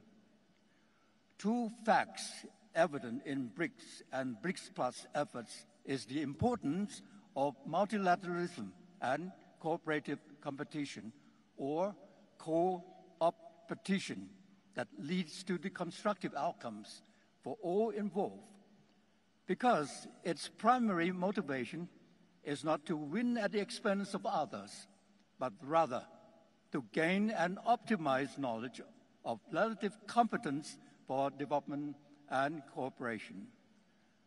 Your Excellencies, Mr. Deputy President or President at this juncture, distinguished delegates, Thailand shares the same fundamental policy direction with BRICS and BRICS Plus of enhancing the role of emerging economies and South-South collaboration in addressing the global governance, as well as the multifaceted human security, being it in the realm of economy, finance, infrastructure, food, energy, or climate change, etc., etc. We seek to further engage with BRICS and all partners in furtherance of the fulcrum for peace, growth, and sustainable development and inclusive multilateralism. Our parting plea to this congregation now here today and the world at large is that we all should strive for peace and unity and turn our differences into our strength for development, not the justification for war and conflicts. I trust that the goal and objective of every government is the betterment of the livelihood of our peoples, not the infliction of sufferings and deprivation. Such is not an unattainable lofty ideal, but our guiding realism as envisioned by the Secretary General of the United Nations in his new agenda for peace. Thank you, BRICS, and thank you, Africa. Thank you. Thank you very much, Your Excellency. I now invite His Excellency Dr. Ziad Abu Amin Deputy Prime Minister of the State of Palestine. His Excellency President Cyril Ramaphosa, the President of the Republic of South Africa. Your Excellency, the Chair, Paul Mashatile, the Vice President of the Republic of South Africa. On behalf of President Mahmoud Abbas, the President of the State of Palestine, I convey the warmest regards and deep gratitude to Your Excellencies for inviting Palestine to this summit. And I also convey the greetings of our President to the leaders of the BRICS group, as well as to all the leaders and participants in this important gathering. Excellencies, as we gather here today at this momentous summit, we are reminded of the remarkable resilience demonstrated by South Africa in its long journey towards freedom and justice.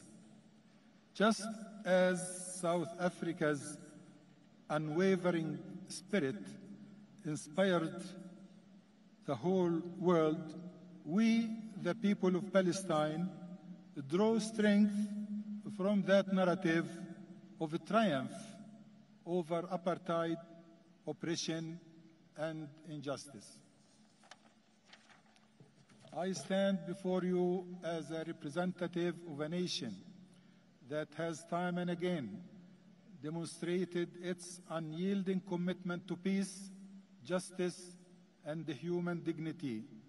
We are honored to be here among the distinguished leaders of BRICS, nations that collectively hold the potential to shape the path of a global progress.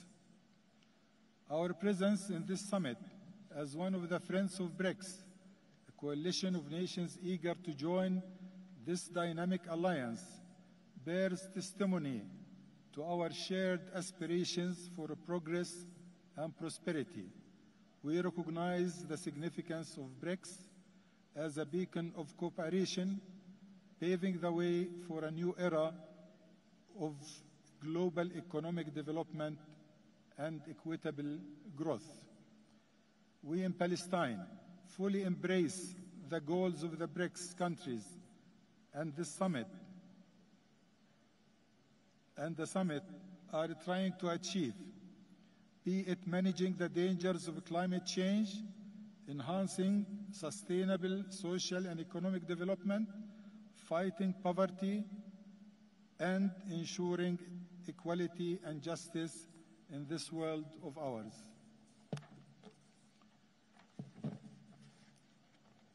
While respecting the BRICS' unique conditions for entry, Palestine hopes that the BRICS nation would consider at some point our request to become an observant or an associate member in this strategic dialogue. We wish to stand shoulder to shoulder with you, so please keep the door open for us to become a part of this vital alliance. We are firm believers in justice, mutual respect, and shared prosperity with the BRICS leaders and countries, which the BRICS leaders and countries are promoting.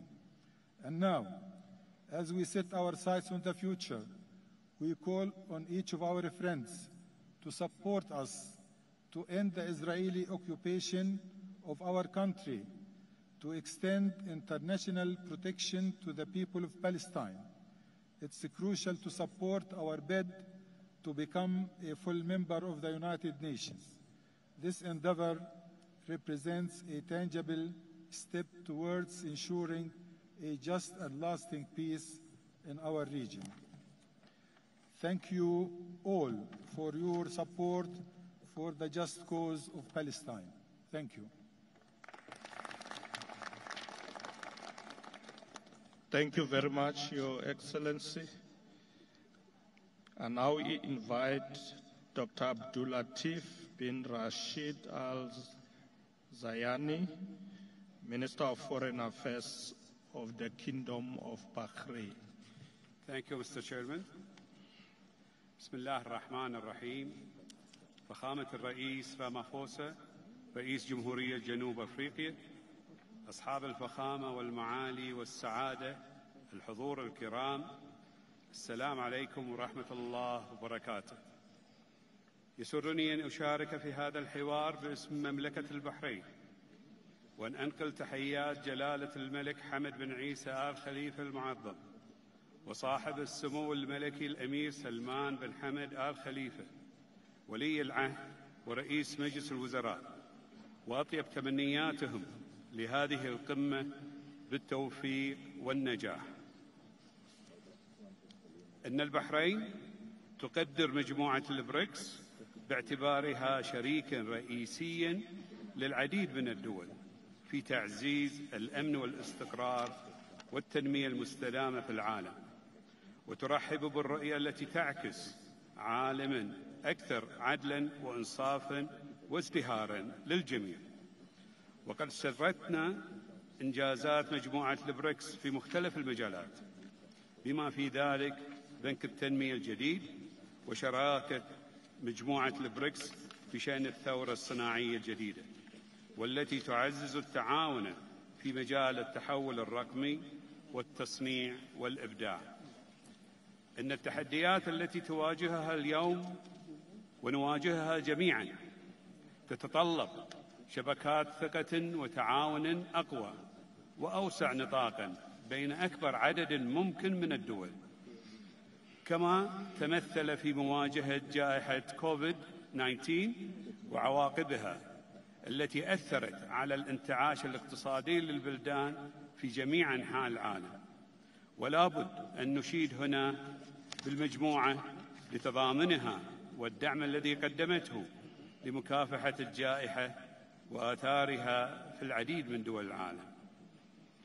إن تنمية مثل هذه الشراكات التعاونية هو مبدأ أساسي في نهج سياستنا الخارجية في مملكة البحرين لقيم التسامح والحوار والتعايش القديمة في البحرين. ولهذا السبب تقدمت البحرين مؤخرا بطلب للانضمام إلى مجموعة البريكس، ونرحب بقرار توسيع عضوية البريكس خلال هذه القمة، ونبارك للدول التي تم قبول انضمامها للمجموعة. ومن خلال تعميق التعاون بين الدول المتشابهة الفكر على أساس القانون الدولي والاحترام المتبادل والتعددية الأكثر شمولاً وفعالية، يصبح بوسعنا تعزيز مصالحنا وتطلعاتنا المشتركة في مختلف المجالات، وأننا نرى منافع محتملة هائلة للعمل معاً وتبادل الخبرات وبناء قدراتنا الفردية والجماعية في مجالات مثل التجارة وتقاسم التكنولوجيا والرعاية الصحية والسياحة. وسيمكننا القيام بذلك من تحقيق فوائد ملموسة لجميع بلداننا وشعوبنا، ودفع عجلة الازدهار الاقتصادي وتنمية التعاون الاستراتيجي الذي يتجاوز الحدود الجغرافية.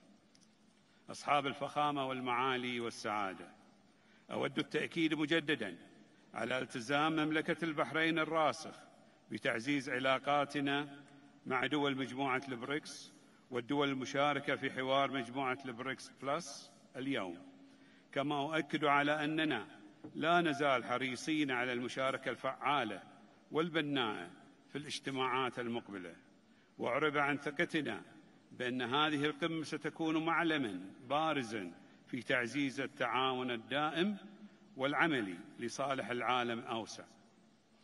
وفي الختام نتمنى لشعوب الدول المشاركة في هذه القمة ولشعوب العالم أجمع السلام والأمن والنماء والازدهار. شكرا لكم السيد الرئيس. Thank you very much, Your Excellency.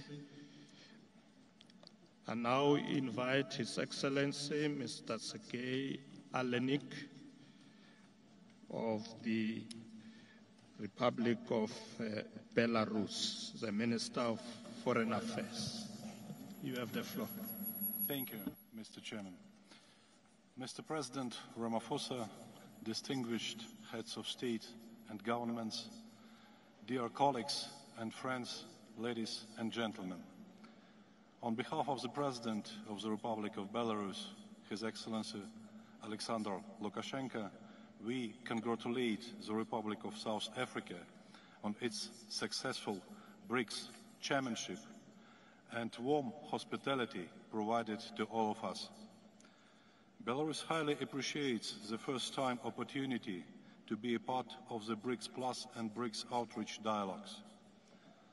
The historic significance of the 15th BRICS Summit and these dialogues is obvious not only for all those present here, but also for the majority of the countries in the world.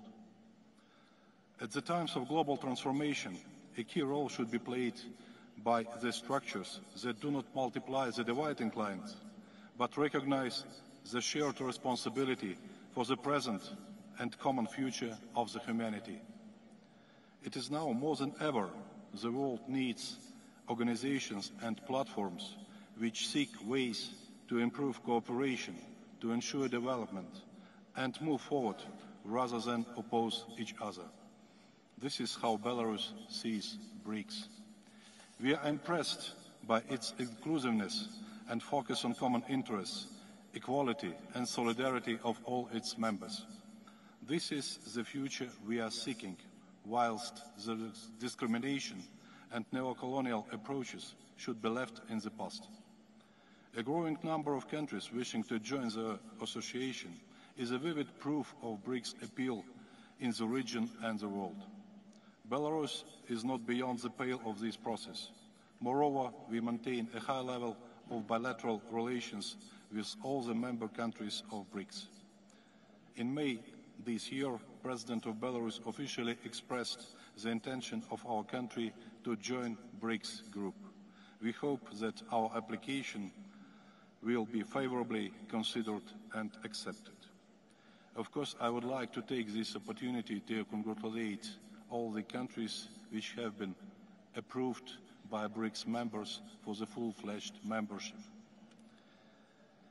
We have something to offer, and we are ready to work actively on all issues of its agenda. Belarus supports and generates initiatives aimed at building a more fair and safer world in the global and regional dimensions, and consistently advocates a diversity of ways for countries and people to progress. We are ready to consolidate the efforts and work closely together with the BRICS member countries in these most important areas. We do not pose a threat to anyone and do not generate tension. We advocate peace, creation and sustainable development. As many of you know, Belarus has been actively involved in peacekeeping efforts in our region for nearly a decade now. Despite an unprecedented illegal pressure my country is facing nowadays, Belarus is strongly committed to the principles of just world order, peaceful coexistence, indivisible security, and mutual respect among all state actors. Belarus is one of the world leaders in exports of IT services per capita.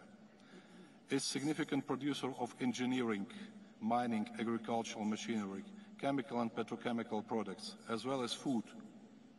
We are a reliable partner for mutual trade and investment for the implementation of joint projects with BRICS members and with all the countries in Africa.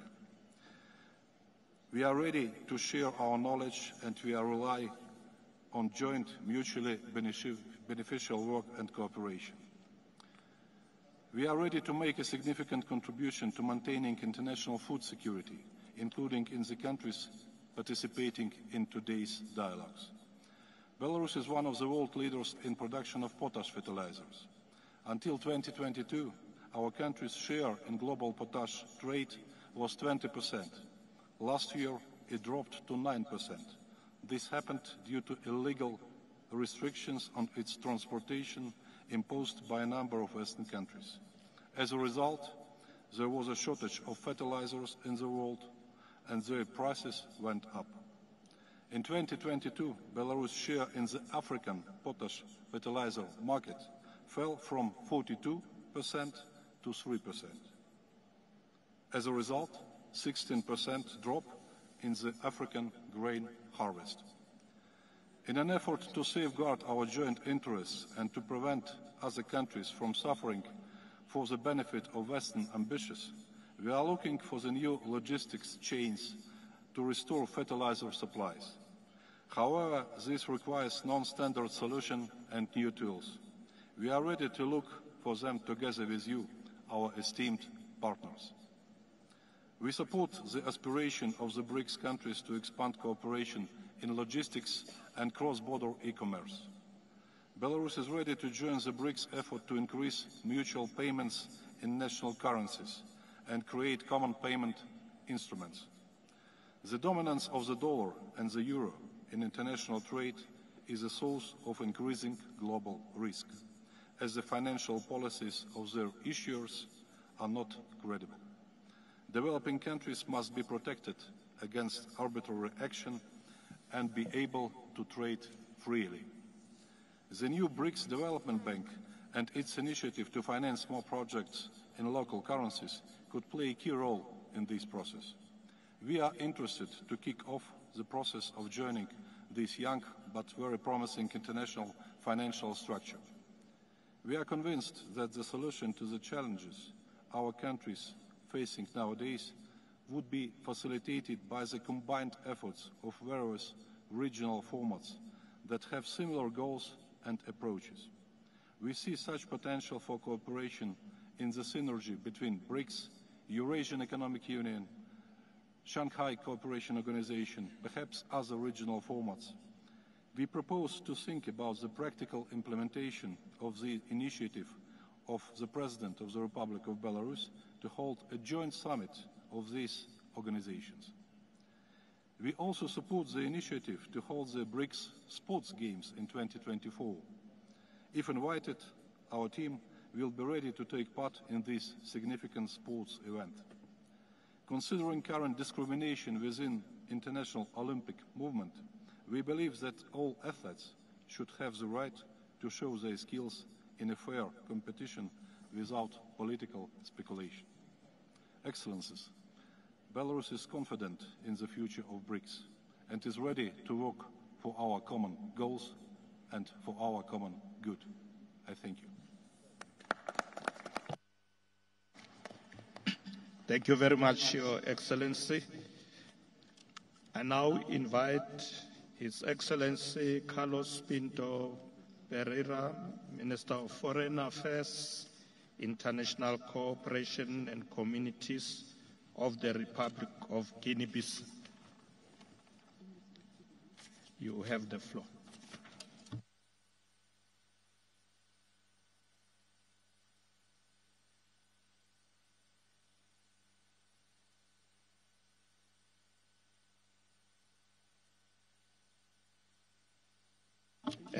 Our Minister of Foreign Affairs, Guinea-Bissau.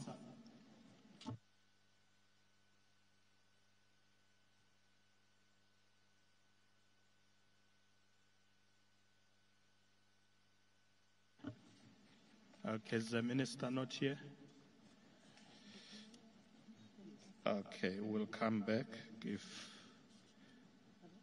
the minister is back in the room. Let me then invite His Excellency Dr. Alfred N. Mutua, Cabinet Secretary for Foreign and Diaspora Affairs of the Republic of Kenya.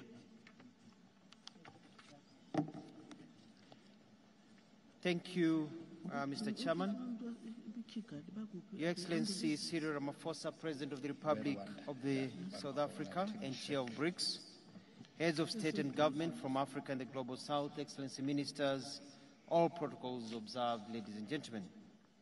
From the outset, allow me to express my utmost appreciation to you, Mr. Chairman, and the BRICS leaders for extending an invitation to His Excellency Honorable William Ruto of the Republic of Kenya, who could not be here today, but conveys his best wishes for a successful summit.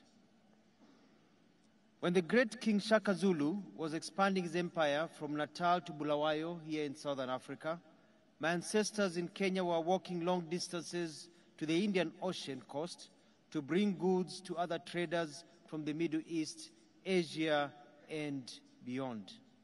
The currency of choice then, whether here or the East African coast, was based on what one needed. You exchanged animal hides and got salt, gold and received silk, ivory in return for spices, among other goods. Today, listening to the discussions here at the BRICS Summit and remembering the way we traded in the current system, which is pegged against most of us, I tell myself that the issues are no longer about if, but when we will adopt a fairer, predictable, and reasonable way of transacting with each other. My ancestors would be shocked, for example, if they woke up today and found that Kenyans cannot use the Kenya shilling to buy goods in the neighboring beautiful country of Her Excellency Samia Suluhu of the United Republic of Tanzania without using an external currency, resulting in high foreign exchange interest and monies lost. Quite ridiculous, to say the least. Last night, during the colorful cultural performances and dinner hosted by Excellency Cyril Ramaphosa, the President of South Africa, he said that our diversity is our greatest strength. This meeting is showing us that our unity, especially the unity of purpose, is the only way forward if we are going to have to change that and be able to benefit from it all. President Lula da Silva, with a Pan-African tone this morning, enumerated the challenges we face in this African continent despite the available opportunities. This has also been echoed very well by the African Union Chair, President Azali Ousmani of the Union of Comoros. They have also stated very well, and many have repeated the same, that what we need is action. Truth be told, for example, many African nations are suffocating in debt that is becoming more difficult to repay. This modern-day slavery of our livelihoods cannot be solved with nice words, but concrete implementation of ideas. The global economy continues to feel the heat from soaring inflation, high cost of debt, and the rising risk of debt distress, slow growth of credit, persistent, disproportionate, and multidimensional impacts of COVID-19 pandemic, as well as the disruptions in the supply chain and the effects of climate change. We propose a systematic resolution of the developing country debt overhang rather than case-by-case debt defaults workouts under the G20 common framework. This debt overhang is a big threat to developing countries' ability to finance development. Now, for avoidance of doubt, we are not saying that we want our debts to be forgiven and forgotten or that we do not wish to meet our obligations. What we are saying is that with the effects of COVID, climate change, international geopolitics, it is impossible for many nations to pay their debts and have anything left for development. That is just the truth. Our proposal is for the debt repayments to be renegotiated and suspended for a period of time, say 10, 15, or 20 years, so that the monies that are available are used for development. We do not want to keep on borrowing because all the monies we have are tied to debt repayments. We have to break the cycle. After the deferred payment period, nations will have developed their economies to such an extent that paying the debts will be easy. Excellencies, ladies and gentlemen, we deeply regret that increased financing gap in developing countries is as a result of an unstable international financial system. Indeed, the unpredictable and insufficient development financing continues to push its economies to the brink. As President Hakainde Hichilema of Zambia put it this morning, the cost of capital has to be addressed. Kenya, like many other developing countries, has consistently expressed concern with the existing world development order, characterized by an asymmetrical international financial system that is discriminative to the developing world. There is no vivid example of inequality and discrimination in the world order as an exclusion in the permanent seat of the UN Security Council. Kenya stands with the sentiment expressed by many, including His Excellency the President of Eritrea, Lesotho, Ghana, Malawi, Namibia, Senegal, and others. At the very least, this situation, this status in the UN has to change. There's an urgent need to broaden as well as strengthen the voice and participation of developing countries in the decision-making and global economic governance as well. We do not want to be participants, but also want to be shareholders. Excellencies, ladies and gentlemen, economic development cannot occur without a stable government. We must all stand together in condemning undemocratic regimes which usurp the will of the people by overthrowing democratically elected governments, as happened in Niger. We cannot go to an era of coups. Peace, security, and the resultant stability are critical for desired development. In conclusion, ladies and gentlemen, Your Excellencies, allow me to inform you that His Excellency President William Ruto, President of the Republic of Kenya, in his capacity as the chairperson of the Committee of African Heads of State and Government, extends a warm invitation to the African Climate Summit, which is scheduled to take place from 4th-6th September 2023 in Nairobi, and collectively champion and chart a sustainable path in the fight against climate change. The Nairobi Summit will not be business as usual, but will be the beginning of a revolution that will change with climate change is managed and funded. We welcome you all. See you in Nairobi. Thank you. Thank you very much, Your Excellency. I now invite Her Excellency Ms. Yvette Giuliani Sila, Minister of Foreign Affairs of the Republic of Madagascar.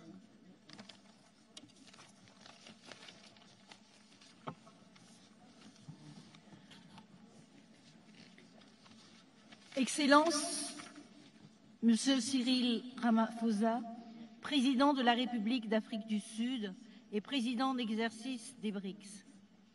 Excellences, Messieurs les chefs d'État des pays du BRICS, Excellences, Messieurs les chefs d'État et de gouvernement,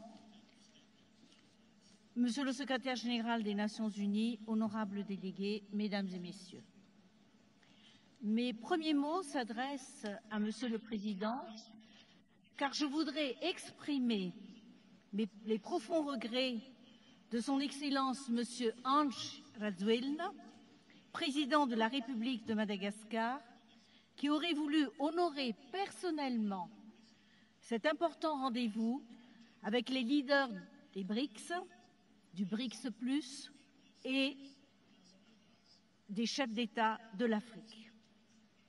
Permettez-moi ainsi de transmettre ces vœux de plein succès pour les dialogues BRICS-Africa Outreach qu'il considère comme une grande opportunité pour manifester notre volonté commune de solidarité, de respect mutuel, de coopération fructueuse.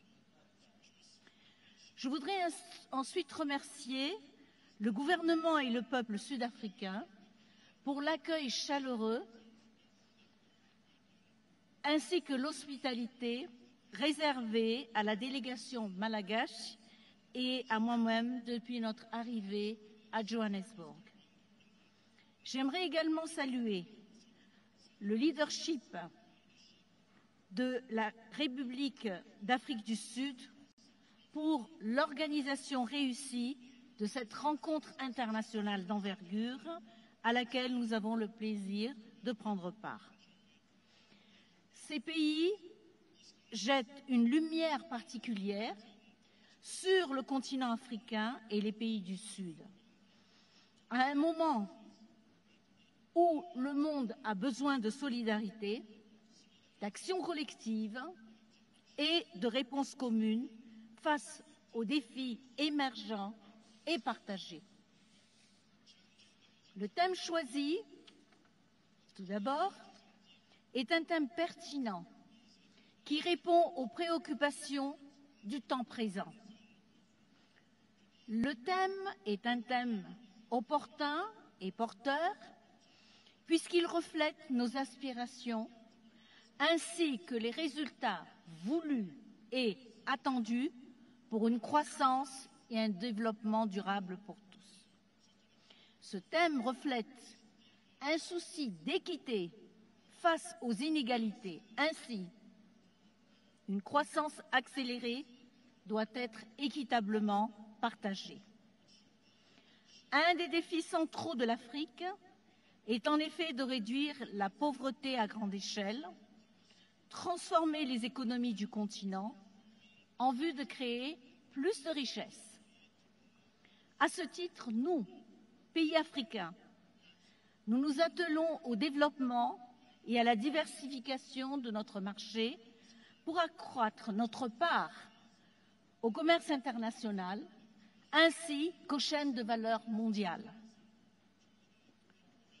Et tout cela à travers notamment le projet phare de l'Union africaine, la ZLECAf. Aujourd'hui, nous célébrons la coopération avec les BRICS.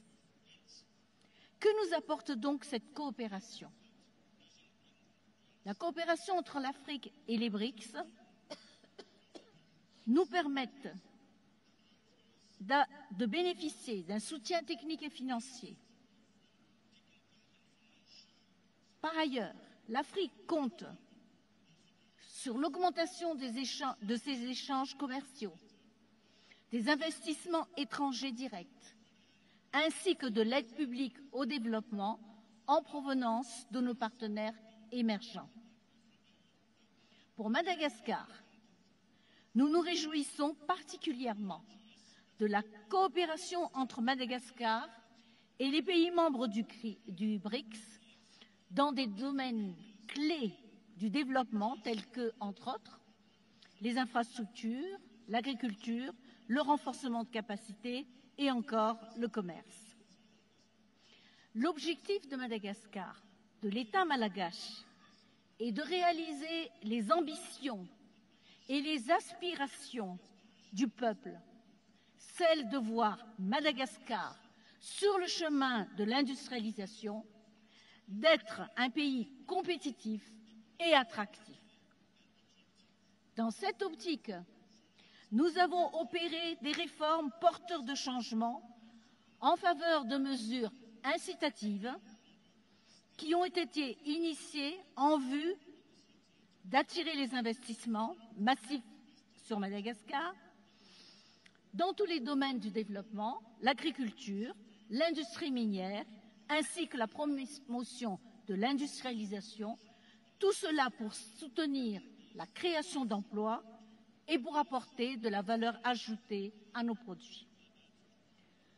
L'Afrique regorge de richesses. L'Afrique possède des ressources inimaginables et inestimables. Les pays du BRICS et les pays du Sud gagneraient donc à travailler étroitement de concert dans une confiance mutuelle. Dans l'industrie minière, par exemple, Madagascar projette de travailler avec les pays de l'Afrique. Tout à l'heure a été évoquée la nécessité de changer de paradigme. Mais changer de paradigme, c'est oser le changement avec audace. Osons également penser avec audace. En effet, la financiarisation à outrance de l'économie exclut nos sociétés et nos économies de l'économie mondiale. Heureusement que l'Afrique se cherche de nouveaux partenaires pour satisfaire les facteurs clés de réussite dans sa trajectoire dynamique. Ce facteur de réussite, c'est l'accès au financement.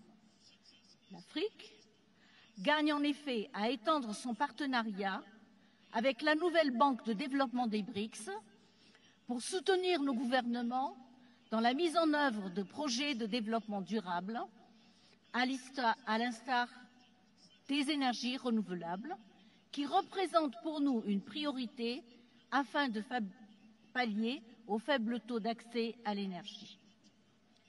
Mais nous avons un autre facteur extrêmement important, celui-là. L'Afrique, c'est le continent de la jeunesse. La jeunesse, la plus jeune au monde, se trouve en Afrique.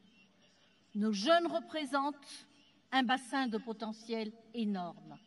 Mais elle nous questionne et nous lui devons des réponses. Je voudrais terminer en soulignant que croissance et développement nécessitent paix et sécurité. Je ne reviendrai pas sur ce qui a été dit auparavant. Le multilatéralisme inclusif est un moyen efficace pour parvenir à une paix durable, mais il nous faut aussi unir nos voix pour faire primer le droit international. Nous sommes en train d'écrire une autre page de l'histoire, notamment de l'histoire de l'Afrique. Je vous remercie.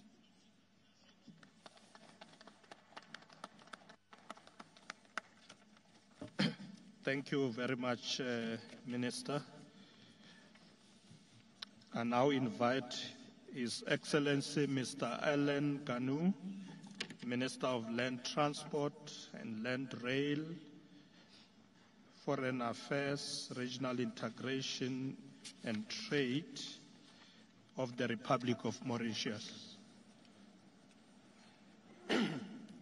Thank you, Chair.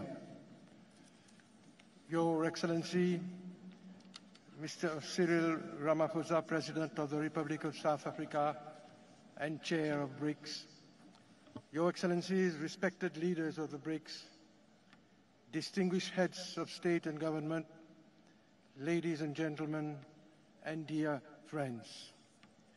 It is a great pleasure and an honor for me to be here today with leaders from BRICS and the Global South.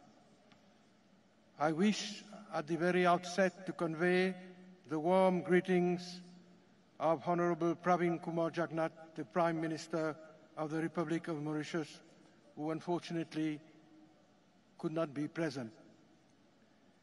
Let me express also my gratitude to our brother President Ramaphosa for having invited the leaders of our continent to today's dialogues to engage in building mutually beneficial partnerships for a multipolar world. The BRICS outreach to Africa is a significant and milestone initiative because I am sure you will all agree with me that the current global environment often leaves the impression that Africa's realities and issues are not sufficiently being given due attention. We are indeed glad that BRICS have chosen to partner with our countries and have elevated Africa at the very core of their summit. At this juncture, Chair, let me congratulate India for its technological and scientific prowess demonstrated by the successful Chandrayaan mission landing on the moon. I do so, Chair, because it is heartwarming to see that these vibrant economies, which are now driving the world into the future, have faith in partnering with Africa and Africans. Chair, for having established that nationally driven development processes are possible, BRICS provides an inspiration to Africa. It has created a real impact through its commitment for an equitable international order enabling the emergence of Global South. In this regard, the Republic of Mauritius looks forward to the complete decolonization of Africa and the eradication of the last vestiges of colonialism. Chair, the wide interest to join BRICS, as expressed during our debates since this morning, shows its growing economic and political relevance. And its decision toward expansion, as was announced this morning by the President of South Africa, will instill the organization with more clout. Mr. Chairperson, Excellencies, the presence of BRICS alongside Africa is a game changer. It will establish a political and economic architecture conducive to the development of our continent based on a just and an equitable governance system. Developing countries and BRICS will focus on issues such as sustainable development, innovation and digital technology, development finance, climate change, peace and security, and the imperative of a multilateral, rules-based world order. This collaboration, Chair, will not only address the complex realities of our continent, but also the multiple challenges of the vulnerable African small island developing states, the SIDS.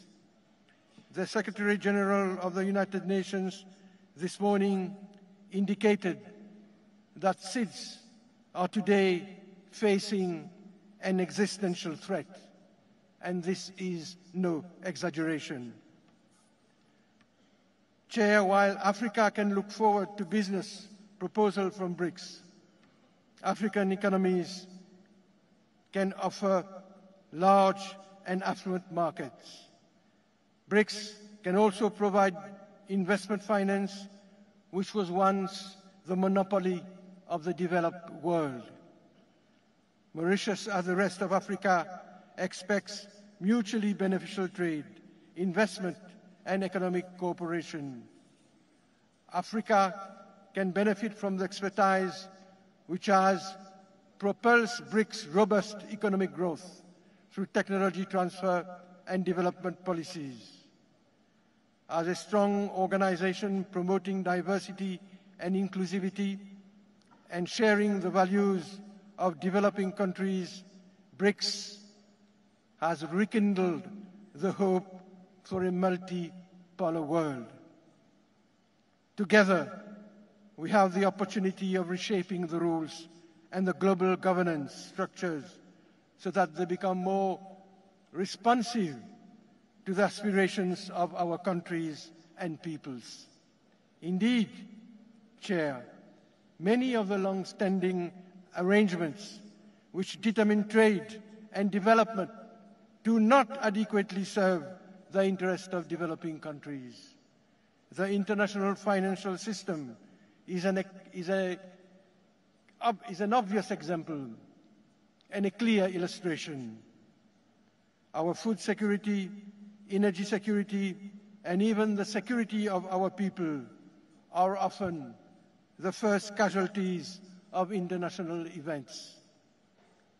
Close collaboration with BRICS will therefore enable us to collectively chart major decisions in the interest of our welfare and of our common future.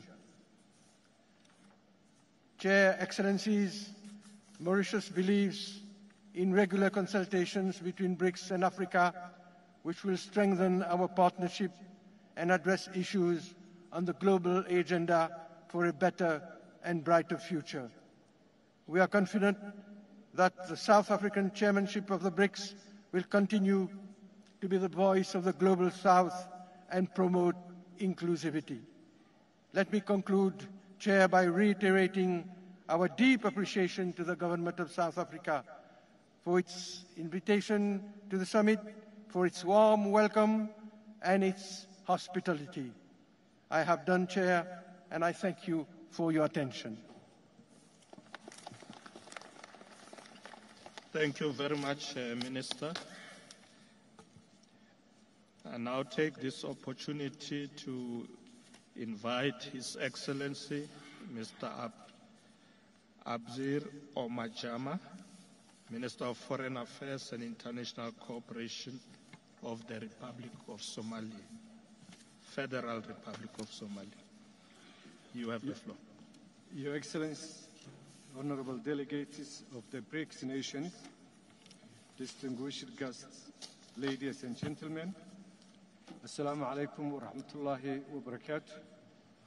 It's an honor to address before you today as the Minister of Foreign Affairs and International Cooperation of the Federal Republic of Somalia. Our journey has been marked by resilience, determination, and the unwavering spirit of our people as we participate in this BRICS conference. We are reminded that collaboration and mutual understanding hold the key to forging a brighter future that transcends borders and benefits all humanity. In Somalia, we are gradually transforming the scars of our past into stepping stones towards progress. Our economy is emerging as a beacon of hope, a testament to the boundless potential that resides within each of our nations. Through perseverance and strategic planning, we have cultivated an environment where innovation thrives and opportunities abound for our citizens. This forum provides a befitting platform where nations converge to deliberate, share experience, and forge partnerships. Together, we possess the power to shape policies that prioritize sustainable development, inclusivity, and the eradication of poverty. Your Excellencies, as we navigate the complex web of international relations, let us remain mindful that our shared values and aspirations unite us more closely than our differences may divide us. Our diversity is our strength, and by pooling our expertise, resources, and wisdom, we can tackle the most pressing challenges of our time. From climate change to economic inequality, from technological advancement to public health crisis, our cooperation can be a force for positive change. By building bridges between our nations, we create pathways for cultural exchange, trade, and the exchange of knowledge. It's through these exchanges that we learn to appreciate the richness of our differences and to build a world where every voice matters. Your Excellencies, the road ahead is not without obstacles, but we stand united in our commitment to overcoming them. Let us work collaboratively to ensure that our economy becomes an engine of sustainable growth, generating prosperity for our people. Let us strive to create an environment where innovation is nurtured, where the fruits of development are equitably shared, and where no one is left behind. Having said that, I conclude by reminding all of us that as we engage in dialogue and cooperation, let us be guided by principles of fairness, justice, and compassion. We urge the nations represented here to seize the opportunity to shape a world that reflects the hopes and dreams of every citizen, regardless of their nationality and background. I thank you all. Thank you. Thank you very much, Your Excellency. Your Excellencies, we are now left with 6 statements. Let me just indicate who they are so we make sure we don't miss anybody. So it will be the Republic of Algeria, Republic of Angola, Republic of Gambia, the State of Kuwait, Republic of Mauritania, and lastly, the Republic of Rwanda. Those are the remaining statements for this afternoon or early evening. So what we're going to do is I'm going to ask Minister of Agriculture and Land Reform, Minister Togo Titis, to facilitate the remaining statements. And after that, I will return to close the session. Thank you very much.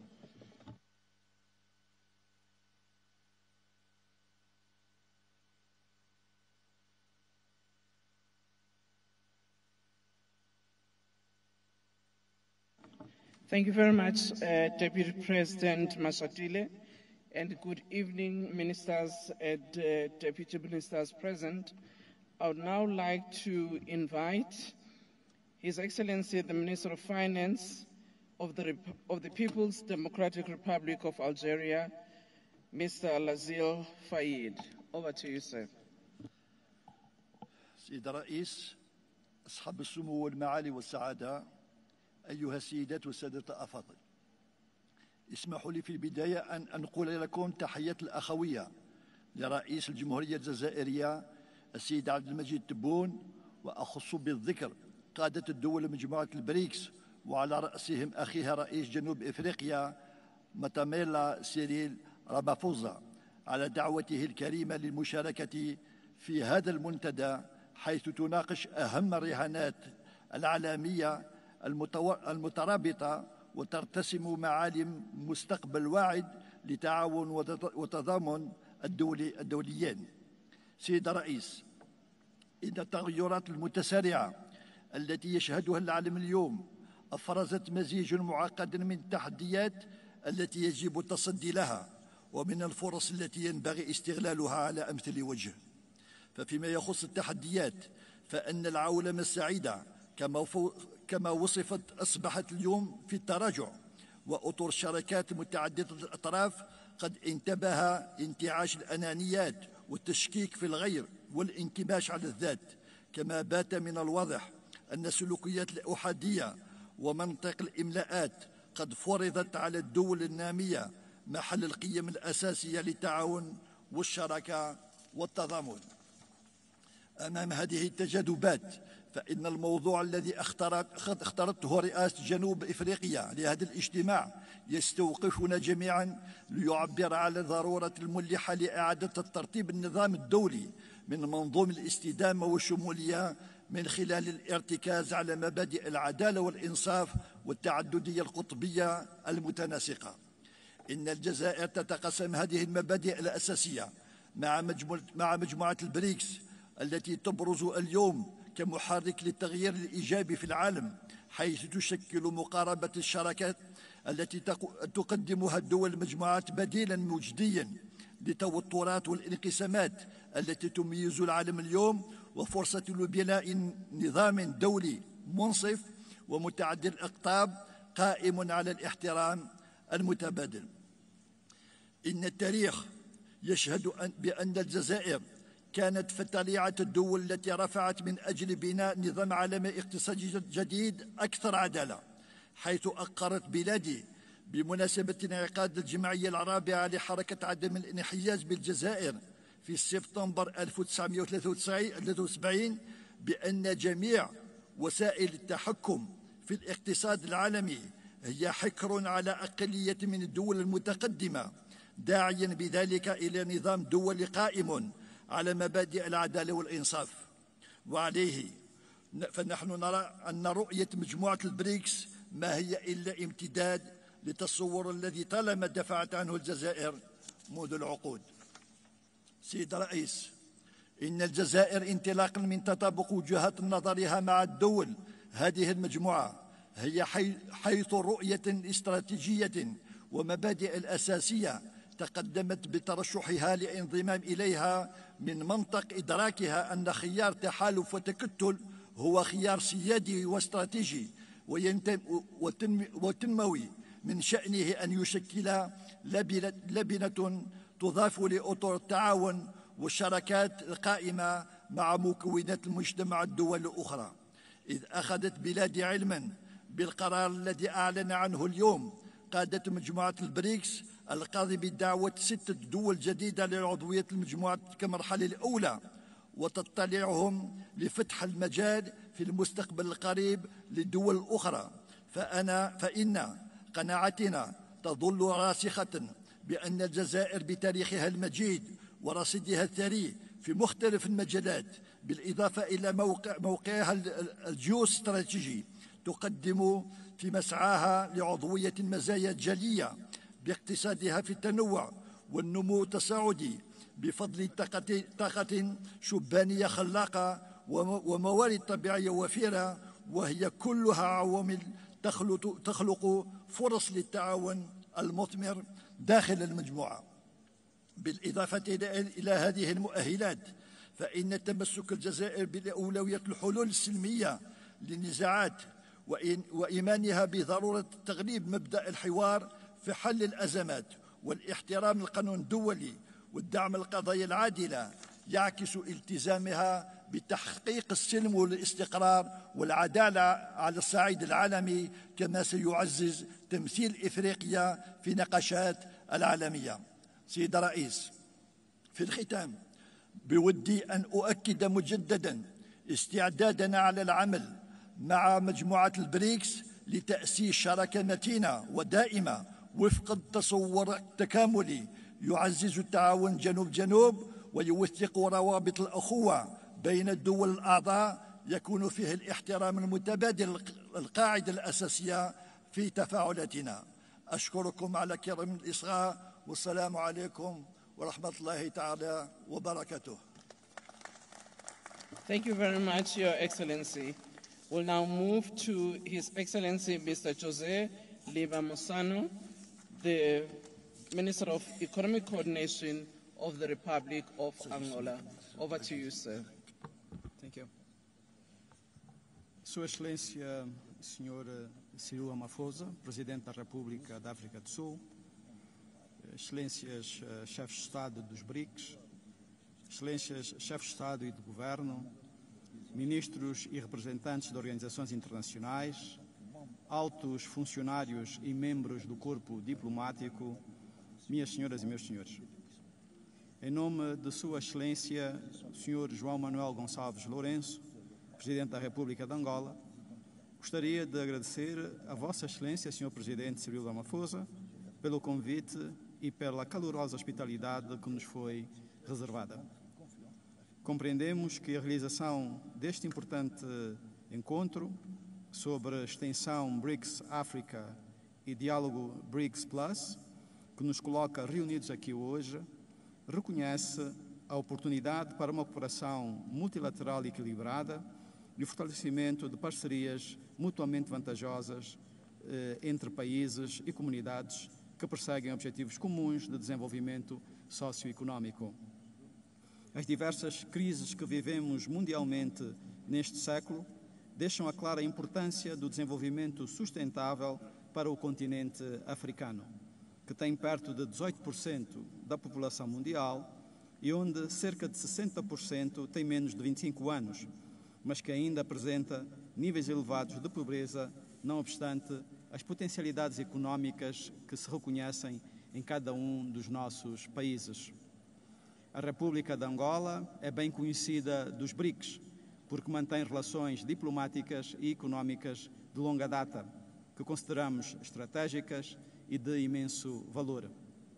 Entretanto, para benefício de muitos outros participantes neste evento e tendo em conta o tempo que me foi atribuído, farei uma breve introdução do nosso país. Angola é o 7º maior país da África, com uma área territorial de 1,2 milhões de quilómetros quadrados, contando com cerca de 34 milhões de habitantes. Pese embora apresentar um PIB anual de cerca de 120 mil milhões de dólares e os inúmeros recursos naturais de que dispõe, Angola enfrenta ainda o desafio da diversificação económica e do crescimento sustentável e inclusivo.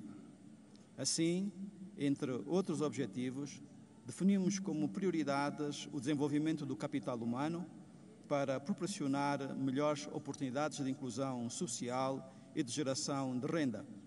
E temos na segurança alimentar o veículo estruturante de prosperidade nacional. Engajamos-nos na melhoria da nossa infraestrutura de base em todas as dimensões, que também concorre para a dinamização da nossa indústria. E implementamos diversas reformas macroeconómicas nos últimos 5 anos, tornando Angola mais acessível e atrativa ao investimento.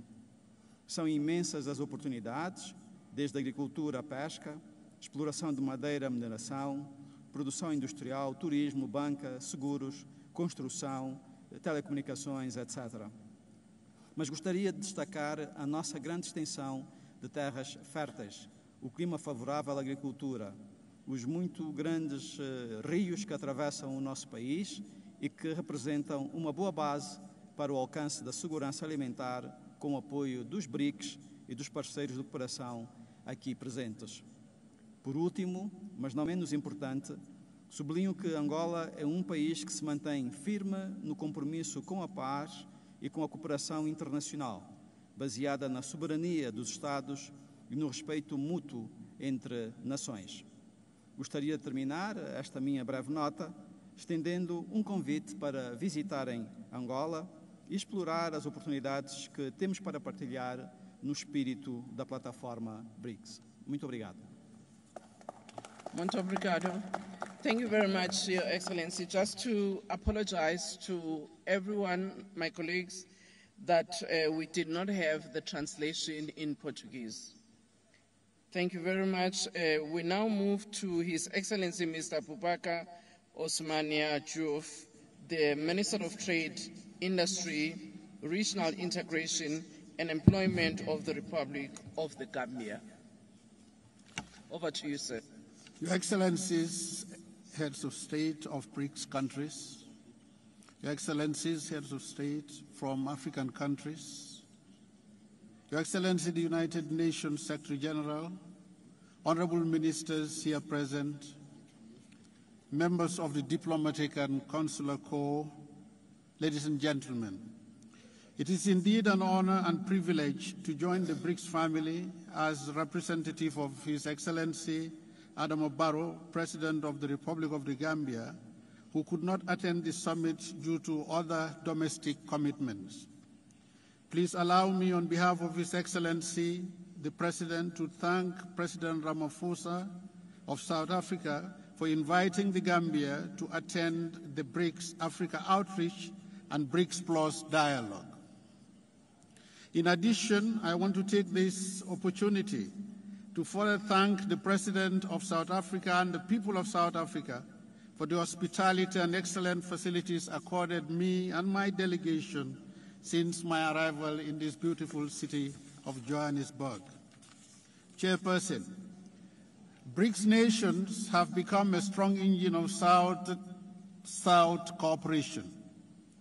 The most significant outcome of the emergence of BRICS is the shift they have brought to the balance of power in global affairs.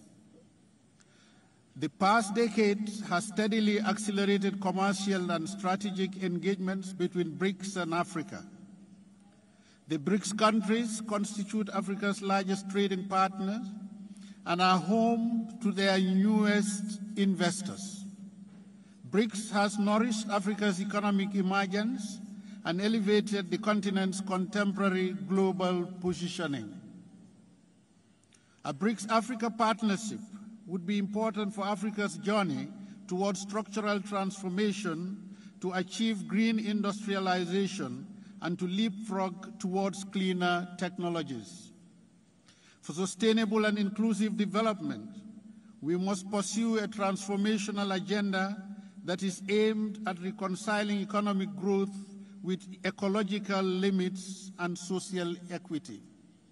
Chairperson, ladies and gentlemen, the 15th summit of the BRICS is happening at a time when the world is facing multiple crises ranging from post-COVID-19 pandemic impacts, climate change, to geopolitical crisis with untold suffering for our people, threatening global peace and stability. We must therefore be resolute in confronting this crisis with all our strength and resources at our disposal. As an inclusive formation of developing and emerging economies that are working together, BRICS Africa Partnership would provide a strong foundation for global peace and security. The partnership must focus on addressing the increasing levels of poverty, inequality, and underdevelopment, as they are the biggest challenges facing the African continent for the longest. Africa is at crossroads between fragile economic growth and determination to race towards industrialization. The continent's structural transformation towards more value-added activities and modern jobs is often deflected by a dominant primary extraction sector, and this presents more major challenges. Many of the ingredients needed for structural transformation will also be useful in fighting climate change and charting a course that is aligned with the continent's aspiration for inclusive green growth. BRICS currently plays an increasingly prominent role in world trade, investment, finance, and governance. Globally, you represent more than 40% of the population, 25% of GDP, and 50% of economic growth. BRICS can therefore have a significant impact on the African continent by offering opportunities and alternative pathways for aligning economic growth in adapting similar comprehensive innovation and approaches for economic transformation. In conclusion, Madam Chair, I want to thank President and the people and all those in the BRICS family for inviting us to this very important forum and giving us the opportunity to share our thoughts. I thank you for your kind attention. Thank you very much, Your Excellency. We now move on to accept the statement from His Excellency Mohammed Othman Al-Alban, Minister of Commerce, Industry and State of Youth of the State of Kuwait.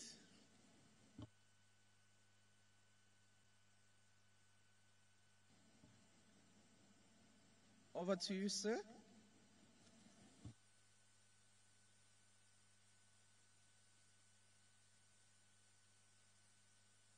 I don't see anybody taking the platform.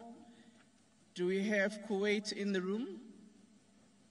If not, we will come back, but for now we will move to His Excellency Mr. Mohammed Saleh Abdesalam Ahmed, Minister of Economy and Sustainable Development of the Islamic Republic of Mauritania. شكرا سيد الرئيس. بسم الله الرحمن الرحيم وصلى الله على النبي الكريم. أود بداية التنبيه إلى أنني سألقي هذه كلمة أمام دورتكم الموقرة هذه نيابة عن رئيس الوفد الموريتاني معالي الوزير عبد السلام والمحمد صالح وزير الاقتصاد والتنمية المستدامة. صاحب الفخامة سيد سيريل رامافوزا رئيس جمهورية جنوب إفريقيا، أصحاب الفخامة والمعالي أيها السادة والسيدات، اسمحوا لي أن أنقل إلى رئيس جمهورية جنوب إفريقيا بشكر فخامة الرئيس محمد ولي الشيخ القازواني على دعوته الكريمة وتمنياته بنجاح هذه القمة المتميزة. لقد كان بود الرئيس محمد ولي الشيخ القازواني أن يكون معكم اليوم على هذه الأرض التي تحتل مكانة خاصة في قلوب كل الموريتانيين لولا أجندة مرتبة مسبقا. أصحاب الفخامة والمعالي أيها السادة والسيدات، إن انعقاد قمة بريكس هذه في ظل ما يجتاح العالم من أزمات أمنية واقتصادية وبيئية جسيمة لدليل على الإرادة القوية المشتركة لهذه الدول للعمل مع الجميع وخاصة قادة القارة الإفريقية من أجل توطيد السلم والدفع بالتنمية.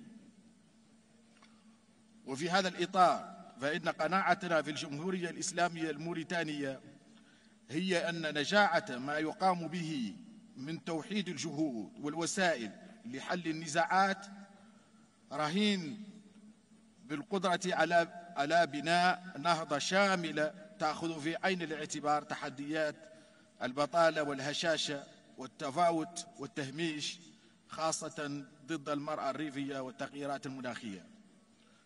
أصحاب الفخامة والمعالي أيها السادة والسيدات، إن الأمن مسؤولية الجميع، فلا دوام لأمن ينبني على حساب أمن الآخرين، ولن يكون من أمن مستديم إلا في ظل أمن الجميع. ولذا فإننا في الجمهورية الإسلامية الموريتانية ندعو في كل النزاعات إلى حل سلمي أساسه القانون الدولي ويأخذ بعين الاعتبار هواجس ومصالح كل الأطراف، ويؤسس لاستقرار وأمن دائمين يشيدان لتنمية مستدامة. إن أجندة التنمية المستدامة التي أطلقتها الأمم المتحدة في 2015 تشكل إطاراً مرجعياً يمكن لنا جميعاً الاستناد عليه لرفع كل هذه التحديات التنموية. في هذا الصدد يمكن لمجموعة بريكس التي تمثل 25% في الناتج القومي العالمي وبموجب تجربتها الواسعة والمختلفة وقدرتها المالية وخبراتها التكنولوجية المتقدمة أن تلعب دور القاطرة لنمو شامل في القارة الإفريقية. أصحاب الفخامة والمعالي أيها السادة والسيدات، تتمتع بلادنا بعلاقات مميزة مع كل واحدة من دول المجموعة على حدة، وتتطلع إلى نسج شراكات قوية مع منظمة بريكس والاستفادة من الفرص الاستثمارية الواعدة التي تزخر بها بلادنا. وأذكر هنا على سبيل المثال الحصر الطاقات المتجددة والمعادن والغاز والبترول، فبلادنا ستدخل قريبا نادي الدول المصدرة للغاز والبترول. وفي هذا الصدد ندعو بنك التنمية الجديد إلى الاستفادة من هذه الفرص الاستثمارية وللمساعدة في تمويل البنية التحتية الاقتصادية ومشاريع الخدمات لمواجهة التحديات التنموية والبيئية والأمنية. أصحاب الفخامة والمعالي أيها السادة والسيدات، وهكذا فقد انتهجت الحكومة الموريتانية سياسة متكاملة وشمولية وتشاركية تهدف إلى ضمان الاستقرار السياسي والأمني ومحاربة الفقر وتعزيز اللحمة الاجتماعية من أجل تنمية مستدامة وخضراء تؤسس لتحول بيئي وطاقوي يأخذ بعين الاعتبار تحديات التغيرات المناخية. لقد واكبت هذه الإصلاحات المؤسساتية خلق إطار ملائم للاستثمار وتشجيع مناخ الأعمال ودعم المبادرات الخاصة، وإننا لواثقون من أن كل هذه الإصلاحات ستعطي نتائج هامة وقد بدأت بالفعل تؤتي أكلها، حيث نعول كثيرا على التعاون مع الدول الشقيقة والصديقة وخاصة مجموعة البريكس. اسمحوا لي قبل أن أختم كلمتي هذه أن أهنئ فخامة الرئيس راموفوزا والحكومة والشعب الجنوب إفريقيين على عقد هذه القمة الناجحة وعلى جودة تنظيمها وعلى حسن الاستقبال وكرم الضيافة. وأشكركم والسلام عليكم ورحمة الله تعالى وبركاته. محمد عبد الصالح وزير التنمية المستدامة الاقتصاد التنمية المستدامة. شكرا. Thank you very much, Your Excellency. I now would like to call upon His Excellency Professor Nshuti Manasseh, Minister of State in the Ministry of Foreign Affairs and International Cooperation of the Republic of Rwanda. Over to you, sir. Your Excellency, the President of the Republic of South Africa, Mr. Ramaphosa, His Excellencies, Heads of State and Government, Excellencies, Heads of Delegation, ladies and gentlemen, all protocols observed. On behalf of His Excellency Paul Kagame, the President of the Republic of Rwanda, I want to extend our heartfelt congratulations to the people of South Africa for its gracious welcome and for hosting this esteemed gathering. The spirit of hospitality resonates deeply with the spirit of cooperation that unites us as nations working together a bright future. Excellencies, our deliberations today are firmly anchored in the principles of partnership, propelling us towards mutually accelerated growth, sustainable development, and inclusive multilateralism. These principles stand as bedrock of our collective advancement. In these times of intricate global interconnectivity, it's paramount important that we put our efforts to craft comprehensive solutions that effectively tackle our multifaceted challenges we face today. The pressing need for climate ambition serves as an unequivocal reminder that prompt action is imperative to combat climate change. The recovery from COVID-19 pandemic must not be pursued in isolation from a steadfast commitment to environmental sustainability. This juncture presents an opportunity to build our economies with resolute focus on green initiatives. Our investments should center on renewable energy, sustainable infrastructure, and fortification of the resilient communities. Excellencies, while we deliberate on the pivotal subjects, we must not overlook the profound digital divide that persists between our countries in the global landscape. The pandemic has undeniably spotlighted the stark inequalities in technology access and internet connectivity. Bridging this digital chasm is a prerequisite step to ensure equitable participation for our nations, particularly those most vulnerable in this digital age. This inclusivity allows the broadening of access to education resources and the benefits to technological advancement. Esteemed leaders, the matter of financing or development remains a pressing concern. The global economic recovery mandates sustainable investments, necessitating collective efforts to establishing financial mechanisms that are not only impartial and transparent, but also responsive to the needs of developing nations. This imperative entails addressing issues ranging from debt relief, sustainable investment, and innovation financial instruments that foster inclusive growth. Excellencies, on the part of African growth, African governments should take responsibility for their internal securities so that we avoid self-inflicted security issues that end up harming our people and also our development in the process. In this case, amid our endeavors, we must remain mindful of the profound contribution of women and girls. Let us acknowledge their pivotal role in the process of the development, and that empowerment of women is an assurance for the full participation of our economic agents in our development agenda.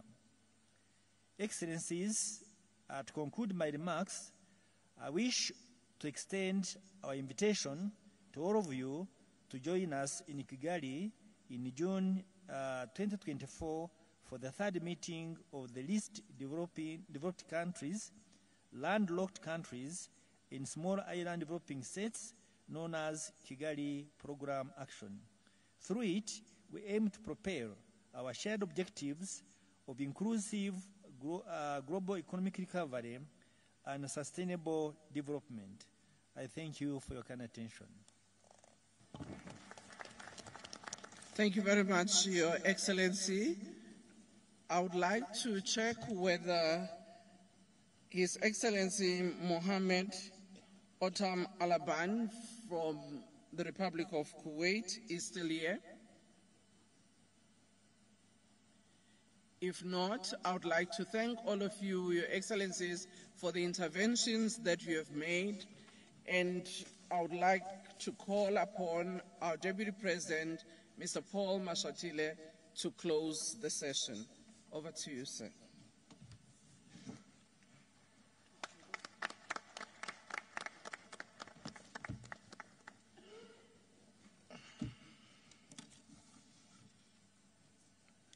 Thank you very much, Minister. Excellencies, ladies and gentlemen, as we bring this session to a close, let me take this opportunity on behalf of our President Cyril Ramaphosa, to express our sincere appreciation for your participation in this dialogue and for answering the call to provide leadership, vision, and hope. We all agree on the need for a fair global system and reform of multilateral institutions. We all agree on the need for a mutual beneficial benefit in our economic relations. We all agree on the need for our countries to be treated with respect in our international relations. Let us move forward united in our effort to address our common global challenges. The geopolitical and economic shift taking place across the world mean that we must be quite intentional about how we move forward. We have always been clear that BRICS should champion the core interests of the Global South, especially in overcoming economic, financial, and political marginalization.